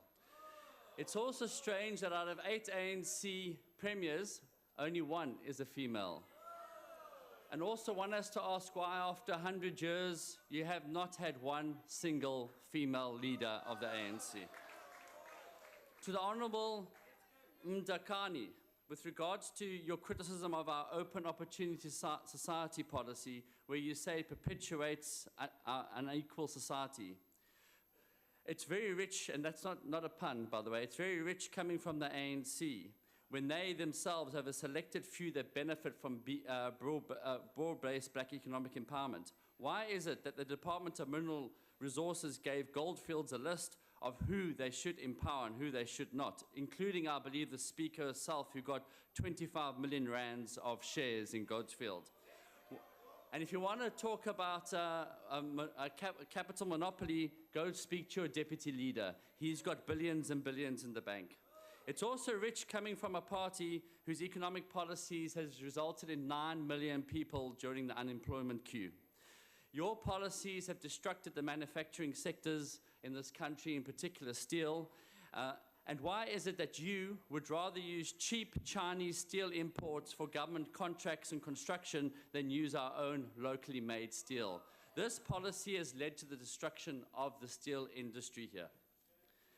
Chairperson, when Mr. Khaleb Kachalia announced that he was the mayoral candidate for the Ekurhuleni Metro, he said something profound, and I quote, "I did not leave the ANC left me," close quote. And what has brought this home more than anything else has been the conduct of many of the ANC MPs during this budget process. The ANC shows its true colors when it is backed into a corner through facts that highlight their dismal service delivery failures, often resorting to vile race-based attacks. All South Africans should be repulsed when the ANC call people sellouts simply because they are black and choose to join a party other than the ANC. We should be repulsed when the ANC resort to racial profiling and call MPs Guptas just because they are of Indian descent. We should be repulsed when the ANC label all people with certain skin colors as racist. My party, the Democratic Alliance, and its predecessors has a proud history of rejecting the despicable Gafar strategy used by the then apartheid National Party government. And I want to remind the ANC today, we too reject your despicable Gafar strategy. Parliament has a budget of 2.1 billion rand, which is bigger than 13 other national departments. However, there has been no scrutiny of this budget, and we have 2002, with regards to a once-off ex gratia and notch increase for affected staff, which included gaps in implementing of performance management systems, lack of notch progressions, where some employees had worked in Parliament for more than 30 years without a notch adjustment. The Speaker needs to explain to this House why the Secretary of Parliament, who was only employed on the 1st of December 2014, some 3 months before this memo was written, could in all conscience take 71,000 rand ex gratia payment. How could he do that, Madam Speaker? We believe the Secretary to Parliament has contravened Section 7E of the Act. In addition, just last week, Nahawu once again called for the Secretary's removal after accusing him and his administration of selectively implementing agreements pertaining to performance bonuses and conditions of services since last year's unprotected strike, which in November ended with a return-to-work agreement being signed. Last month, again, the City Press reported that he and other senior officials had spent nearly 2 million rand on a 2-week benchmarking exercise across Europe. 177,000 rand of that was spent on just 3 nights accommodation in London. The paper also suggests that the procurement procedures were also violated in this process. And in July last year, the Secretary to Parliament admitted to the press that he had been using a parliamentary vehicle fitted with blue lights to ferry his family around Cape Town. Little wonder we have so many unhappy staff in Parliament. Chairperson, through you to Madam Speaker, it is quite clear the Secretary to Parliament is out of control. He needs to be investigated, and if it is found that he has flouted any laws or policies, he must be fired. Chair, all this highlights is how Parliament has been a victim of state capture. There is no distinction between the Executive, Parliament, and Latuli House. What one wants, the one gets. Not only has the ANC caucus failed to hold the Executive to account, they also brought Parliament into disrepute with their biggest assault on this very institution and the Constitution by choosing to absolve the President from complying with the remedial action taken by the Public Protector. In doing so, they put the ANC, accused number one, and most importantly for the ANC caucus, their salaries all before the Constitution. But please don't take my word for it. Let's look at what the Constitutional Court judgment said, and I quote, The resolution passed by the National Assembly absolving the President from compliance with the remedial action taken by the Public Protector in terms of Section 182(1)(c) of the Constitution is inconsistent with Sections 42(3), 55(2)(a), 55(2)(b), and 181(3) of the Constitution, and therefore are invalid and set aside, close quote. The scathing judgment also clearly shows that the Speaker of the National Assembly was derelict in her custodial duty to uphold the Constitution. This morning, during the memorial service of the late Dean Smuts, Honourable Maimani reminded us of a speech that she once gave, where she stated that MPs are accountable to 4 C's: their conscience, their country, the Constitution, and their constituency. I wonder how many of you can, in all honesty, say you meet that criteria. Chairperson, I am sure that so many people who fought for our democracy, such as Nelson Mandela, Oliver Tambo, and Helen Suzman, they must be looking down at us now in shame and wondering what we are doing as an institution to protect our Constitution. There is, however, an alternative for the electorate, and that is a democratic alliance. Yes, we have a vision of a winning and a united South Africa where our strength lies in our diversity.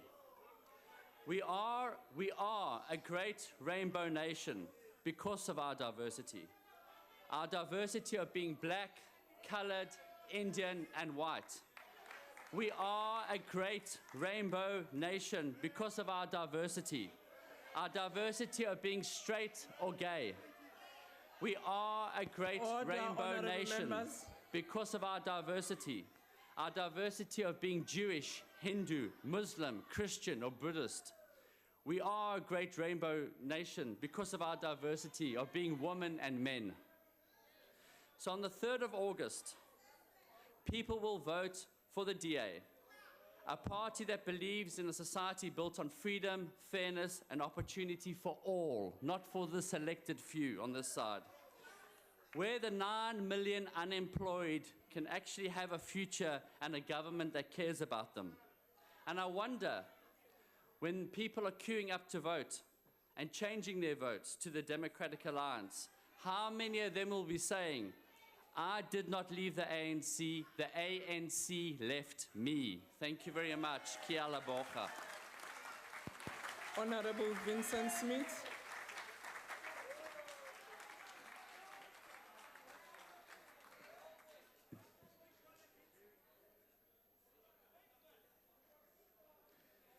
Chairperson, we rise to declare the ANC's support for budget vote number 2. For more than 3 centuries, the oppressed people of this country fought for the establishment of a genuine people's tribunal. They embarked on a struggle to ensure their voices be heard and acted upon by elected representatives of their choice. In Kliptown 61 years ago, the Freedom Charter was adopted. When the Freedom Charter was adopted, these demands were clearly spelled out and documented. The very first pillar of this document insisted that nobody be discriminated against based on race, gender, the color of his or her skin. They also declared that all the people be entitled to take part in the administration of the country. They call for all bodies of minority rule, advisory boards, councils, and authorities to be replaced by democratic organs of self-government. And very importantly, they demanded that every man and woman shall have the right to vote and stand as a candidate for all bodies which make laws. Chairperson, Section 55 to 59 of the South African Constitution, informed directly by these demands, by the demands and aspirations of our forebears, enshrine these very values as an integral part of the supreme law of the land. The Constitution outlines the powers of the National Assembly, evidence or information before Parliament, internal arrangements, proceedings and procedures of Parliament, privileges of members and access to the National Assembly. These two seminal documents must act as a guide for all of us, regardless of our political persuasion, in directing our actions as members of Parliament. Deputy Speaker, there is a general acceptance that much has been done since the African National Congress took office.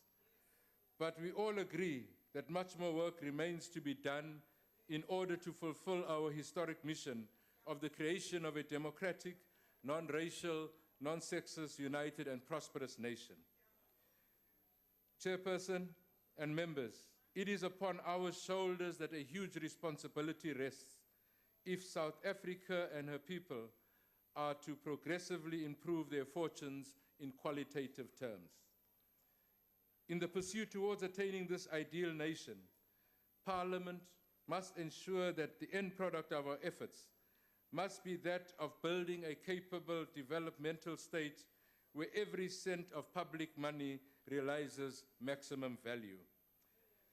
Through our work of interrogating departmental strategic and performance plans, this institution continues to contribute directly towards fundamentally transforming our country and creating a better life for all. Chairperson, whilst we acknowledge these achievements, Parliament must, through rigorous oversight of government, continue to ensure that no child has to study under a tree or in a mud classroom. We must also ensure that more South Africans have decent jobs, have decent houses, and live closer to the places of their employment. Parliament's contribution towards improving the socio-economic conditions of the people must ensure that through effective oversight, government policies must address the stubborn curse of an unequal society where in the majority of black South Africans continue to live in abject poverty, whilst our white counterparts continue to benefit from ill-gotten privileges inherited from our apartheid past. After 22 years of democracy, Parliament dare not fail our people. Chairperson, the Minister of Finance during his budget speech reminded all of us of these responsibilities when he said, and I quote, "We want our government to function effectively, our people to work in dignity with resources for their families, decent homes, and opportunities for their children. Parliamentary oversight over the executive and the administration cannot be reduced to a desktop exercise. I will return later with regard to steps that could be considered in addressing the balance between desktop or committee room oversight versus constituency-based oversight. Speaker, Chairperson, it is our contention that over and above debating and considering whether the current budget proposals will address the immediate needs, we must simultaneously start the discussion on what needs to be done in the longer term to improve parliamentary oversight and accountability over the executive and government departments, to improve public participation, and to improve public representatives' responsiveness to the needs of the citizenry. In agreement with you, Speaker, let us remind one another that in 1910, the Union of South Africa was established by an illegitimate government by unifying the Cape Colony, the Natal Colony, the Transvaal Colony, and the Orange River Colony, and with this, the establishment of Parliament here in Cape Town. Our struggle for political emancipation and freedom dictated that on assuming power, ours as the ANC was not to conform to what we inherited from apartheid, but to radically transform the status quo. Chairperson, the seat of the Apex Court was moved from Bloemfontein without any fuss. Why then is there so much unhappiness at the suggestion to move the seat of Parliament, which we will argue will contribute towards enhancing and improving the role and functioning of this institution and simultaneously reduce the costs to the public purse? The current arrangement of locating the administrative arm more than 1,000 kilometers away from the legislative or oversight arm can no longer be justified politically. It can no longer be justified financially or even from a point of whether this arrangement is the most sensible in advancing our objectives of strengthening oversight, improving accessibility, and increasing public participation for all citizens with regard to parliamentary work. Chairperson, the cost of accommodation, support staff, and ground and air travel associated with having ministers and officials traveling to Cape Town from Pretoria only to appear before parliamentary committees for 3 hours and then trekking back to Pretoria does not represent value for taxpayers' money. The requirement of the executive and the administration to present themselves before Parliament means that many productive hours are lost in transit from Pretoria to Cape Town and back again, whereas having Parliament and the executive located in the same province will mean that after the 3-hour oversight session, the ministers and the administration will be able to immediately return to their place of work to continue the task of service delivery for which they've been elected. Speaker, if we are serious about direct community participation in the work of Parliament by all, and not only by the well-resourced, then Parliament must be located within easy access by the majority of South Africans. Cape Town, being at the southernmost tip of the country, is just not accessible to the majority of South Africans and renders the promise of community participation and education nothing but an empty promise. Chairperson, we also argue that Parliament, as a separate and equal arm of the state, must be an agent for radical change in the quality of life for all citizens through more effective and efficient oversight by the extension. Order, Honorable Smith, can you take a seat? Chair, Honorable Member, what we is are the point guarding of our order? intellectual property. It is EFF that has Order, proposed Honorable the Member. removal of Parliament from Cape Town to Can Pretoria. you please take Thank a you. seat?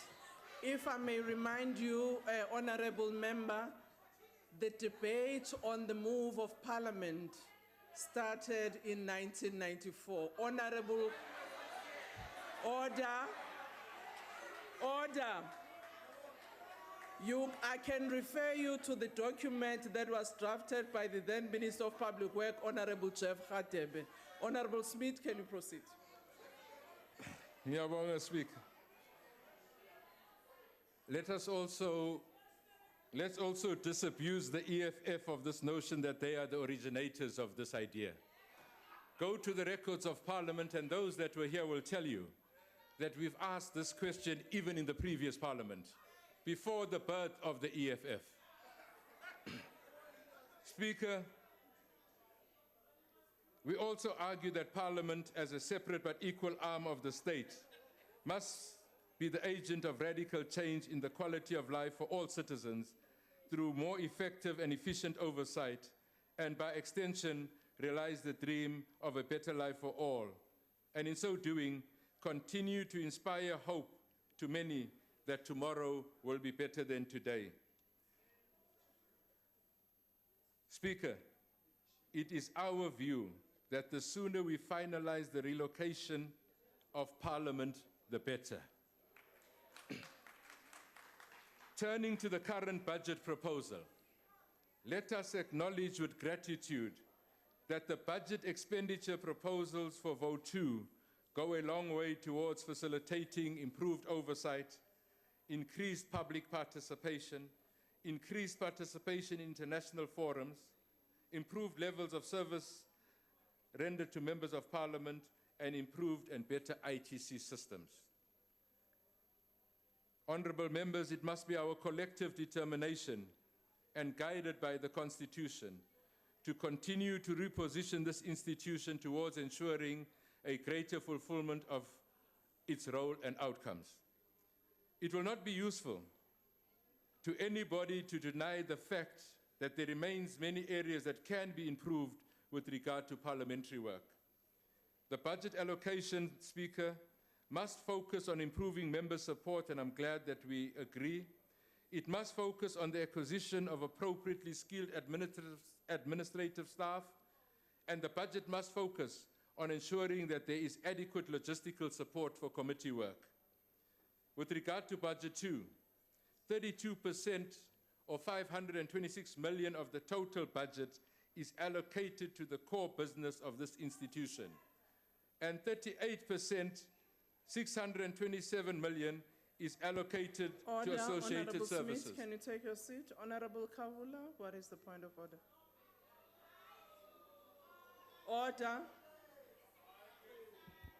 Ngiyabonga lapho mhlonishwa ngoba ngempela ngiyabezwa bakhuluma ngokususa iParliament.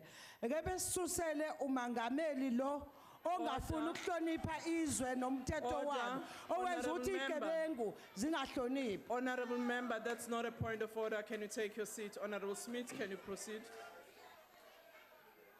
I was saying, Chairperson, that 32% of the total budget is allocated to the core business of this institution, and 38%, 627 million, is allocated to associated services.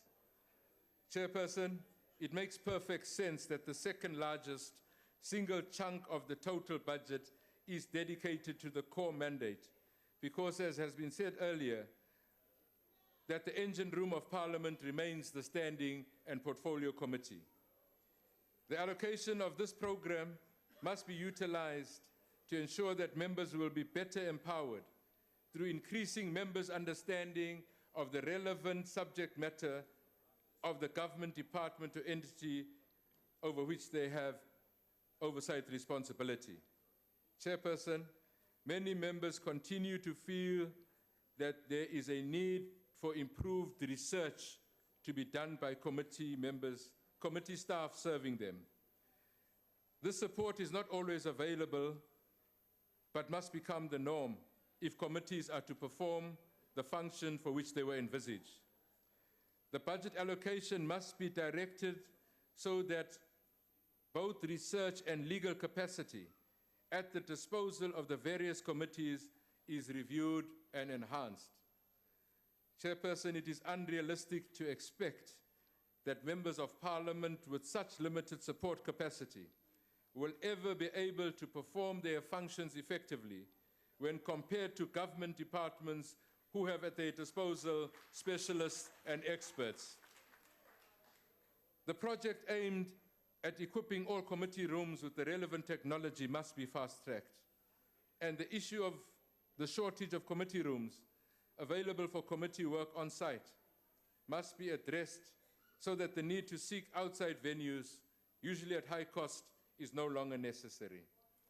It is important, Speaker, for committee reports to be processed by the National Assembly at the earliest convenience, so that recommendations meant for executive authority attention are attended to. Chairperson, the majority of us in this House, and indeed outside of this House, agree that policies by and large are in place. However, the valid and often raised criticism is that there is a need for urgent attention to be paid to the comprehensive and systematic implementation of government policies by the implementing agents. In order to ensure effective monitoring of service delivery, members must be afforded the opportunity to be on the ground in the various communities so as to facilitate faster government action in addressing service delivery without the impediment of unnecessary bureaucratic red tape. In some countries, Speaker, within the Commonwealth, like India and England, members of Parliament spend an average of 49% of their working time in their constituencies. An added benefit of spending adequate time interacting, listening and addressing communities is that the social distance will be narrowed between elected representatives and the people we serve. Deputy Chairperson, in this regard, and I'm supporting Speaker, Parliament's program must be reviewed with the intention to balance members' time spent in Cape Town with time spent in our constituencies. This review of the program is urgent if indeed we are serious about providing meaningful assistance to communities and also increase public participation in the work of Parliament and thereby remain true to the pledge that the people shall govern. As said by most of my colleagues, all South Africans ought to view this institution with confidence and with pride, and I think we agree. For us to achieve this, all of us together, through our behavior, through our diligence, and through our self-respect, must repair the image of Parliament. Allow me, Chairperson, to deal with one or two matters that have been raised by my colleagues. I start by agreeing and welcoming the input by my colleague from the UDM. When you say that if we are Democrats, then we have to accept that when a decision is taken democratically, we all have to support it, regardless if it was not what I agreed to. I also want to add that if we are constitutionalists, then we cannot selectively support the Constitution and at other times want to change it to benefit us. The people that want to do this are those, Honorable Steenhuisen, who say, let's remove the Speaker and put in her place a judge. I never said you said it. If the shoe pinches, then you feel it. I am saying that. I didn't say the DA said it. I said there are those. There are those. I will come to you. I will come to you. So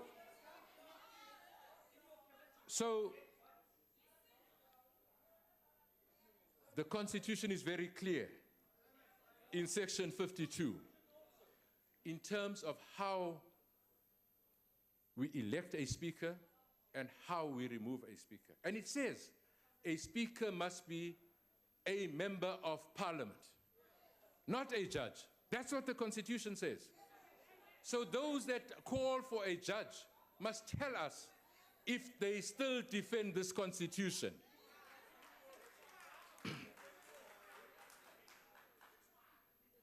Let's go to those that are feeling the pinch and remind Mr. or Honorable Waters. Yes, let's remind Waters. You stood up here and you said to us that you as a party are very proud of your anti-racism. Let's remind you, Honorable Waters, that in 2014, you had a Twitter entry depicting a pack of dogs and the president. You yourself, Honorable Waters, you yourself, Honorable Waters, then went on to say, I accept that this is totally out of order and it is racist. You can't stand here and in 2014 be an arch-racist and in 2016 come and preach non-racism to us. It's not possible. It is not possible.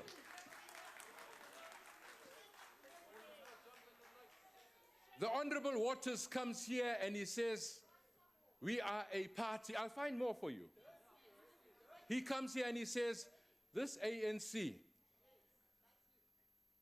thank God it's not you. This ANC, because there's no place for you in the ANC, not you. This ANC is not serious about gender and race, because in the Oversight Committee we have 2 men. Let me say to Waters, let me tell you why so. the DA in that very committee has 2 white men. 2 white men. There cannot be an argument not to find a black person to represent you from this National Assembly in that committee and stand here and tell us that you are anti-racist or you do not discriminate. Point of order. Point of order.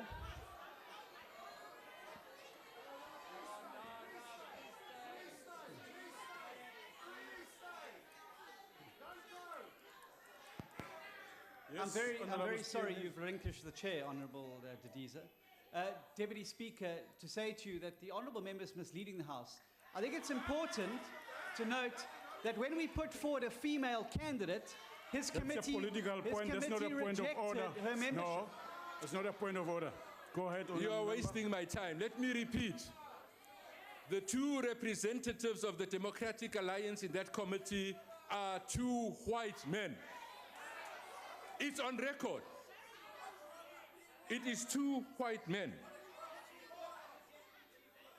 The Honorable Waters stands up here, Speaker, and he says that the candidate for the Democratic Alliance, or the candidate-elect for the Democratic Alliance in Ekurhuleni, stood up and said that the ANC left him. Let us tell you, DA, the ANC has internal democracy. He never made the list. Not that the ANC left him, he could not stand the fact that he was not number 1 on the list. That is the truth. Nothing to do with anything Deputy else. Speaker, Yes, may I Honourable address you member. on a point of order? Honourable, please take your seat. Yes. I'm enjoying this. Deputy Speaker, the Honourable Speaker at the podium is misleading the House. Mr. Kachalia never stood for the ANC at all.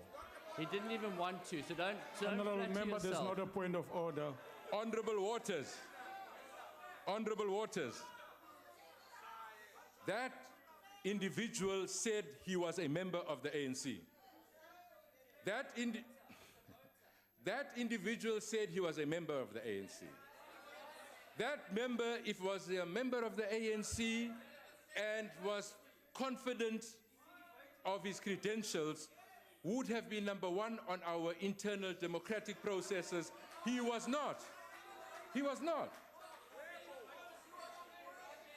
Let us also remind the DA, let us remind the DA that prior to 2014, their leaders stood up on the podium in Limpopo and said, your father was probably a member of the National Party. I was not. No. Your father probably was a member of the National Party. They stood up and they said, I speak like a gnat, you look like a gnat, you acted like a gnat, you defended apartheid like a gnat. You did. He stood up and he said, when we return to Gauteng, we will be the premier. And they weren't. Today they're standing up and they say, come August the 3rd, we will be the mayor of Ekurhuleni.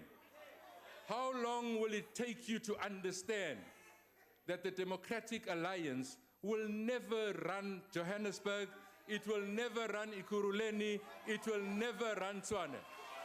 It will never.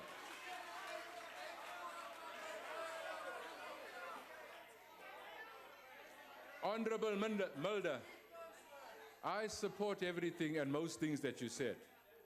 But let me say unequivocally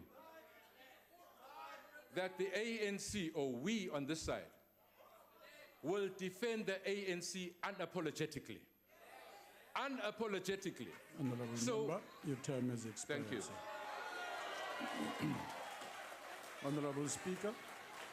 Honorable Speaker. Speaker, Deputy Speaker, Yes, Honourable member. may I address you? On what, Honourable member? The speaker who just left the podium said they will defend the ANC. In fact, Honorable he member. means that they will defend Honorable Zuma member. because all of them seated here That's- are a Honorable Zuma member, that's faction. not a point of order. They are not. They Honorable are member, not I'm going defending to their switch off this thing. organization. They are defending an individual, and they know it.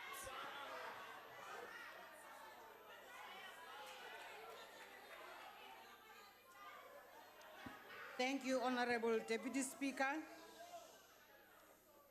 I would like to first dispense with the matter raised by the Honorable Waters, where he makes reference to gold fields.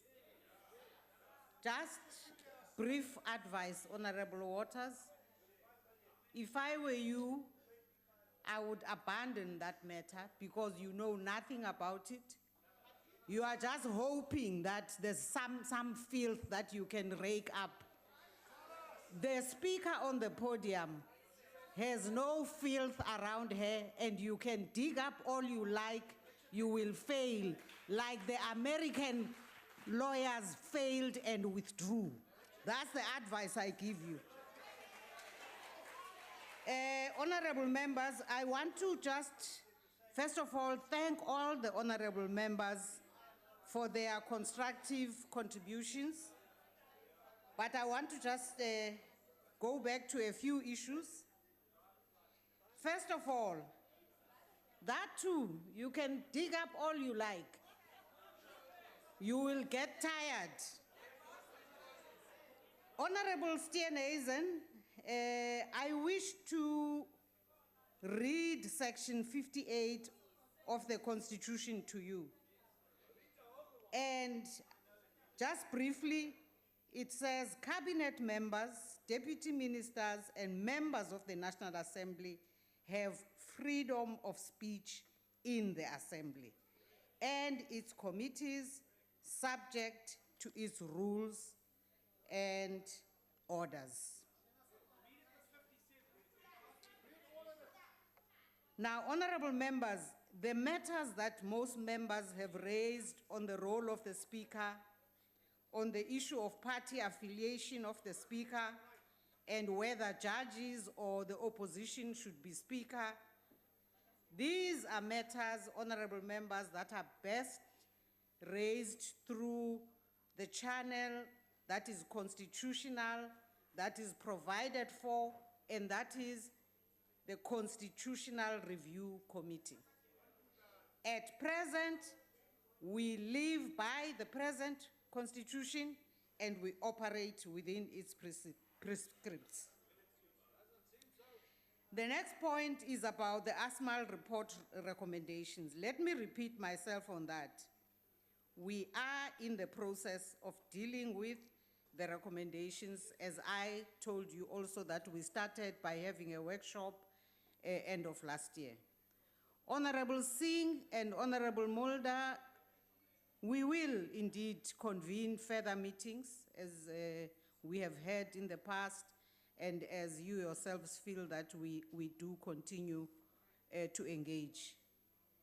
And Honorable Singh, you do make a good case on the issue of the special challenges that we face, which we, of course, every year complain, or we raise them with you, or we air our issues about them.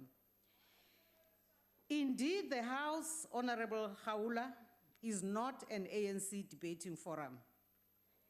And so you must also participate within the parameters of the rules. And yes, I agree with you, Honorable Member, you are making a mockery of Parliament by your behavior. We are a democracy where the will of the people is paramount. So please contest the elections and let the people express their will. That's how Deputy democracy Speaker. works. Deputy Speaker. Honorable member, what are you raising on? The speaker on the podium is out of order. She Honorable can't member. be casting aspersion on our member. Honorable member, that's Honorable not a point Khawula of order. never made a mockery of this house. Honorable member, that's no, not a point of the speaker is order. out of order, and you need to rule on that. Proceed, Honorable Member. Honorable Deputy Speaker, on the matter of the study tour by the Secretary. Deputy Speaker, Yes, sir. please rule on this. I participated in this parliament debating as required. For the speaker to say I made mockery, it's casting an aspersion. Please rule on it. Honorable Member, those are political statements that you must debate. Yes. Proceed, Honorable Speaker. Honorable Deputy Speaker, I wish to just say, I wish to underline what Honorable Mtagane said. It is very regrettable that honorable members stand on the podium, take advantage of what is in fact an honor for them to be honorable members, to attack a member of staff that they themselves have appointed, instead of dealing with that issue according to procedures of parliament. This parliament has structures, has procedures, has processes in which every honorable member's party participates. Honorable members, the tour that was undertaken and led by the Secretary to Parliament was according to policy, was in fact sanctioned by the executive authority of Parliament, and there was nothing untoward about that tour. And I am repeating, there are structures in Parliament. There's an audit committee which, if there's a need, will look into any matter that the executive authority of Parliament actually requires them to look into.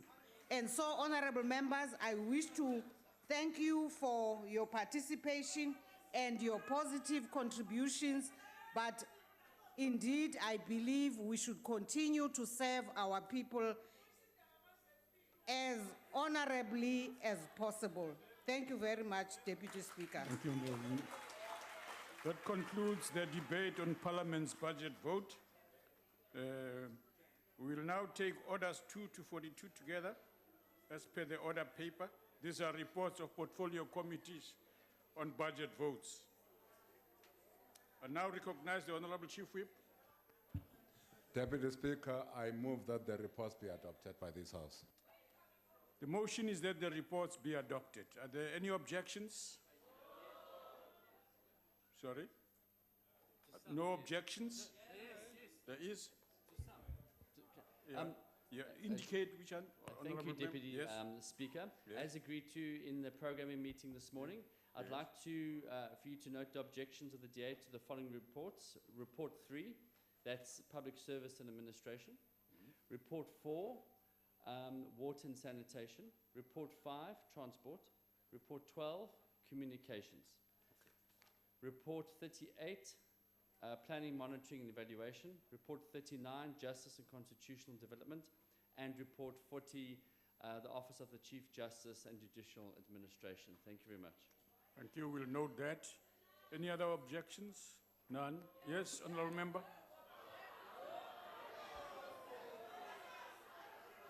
Deputy Speaker, Yes, sir. we're objecting to all budget votes. We're only accepting, we're not objecting on 2. Yes. We're not objecting on Order 40, which deals with the Chief Justice. And also, we're not objecting to Order 37, which deals with Statistics South Africa. Thank you. Thank you. Those objections, as indicated, will be noted. The motion is therefore agreed to. Honourable members, that concludes the business of the day. The House is adjourned.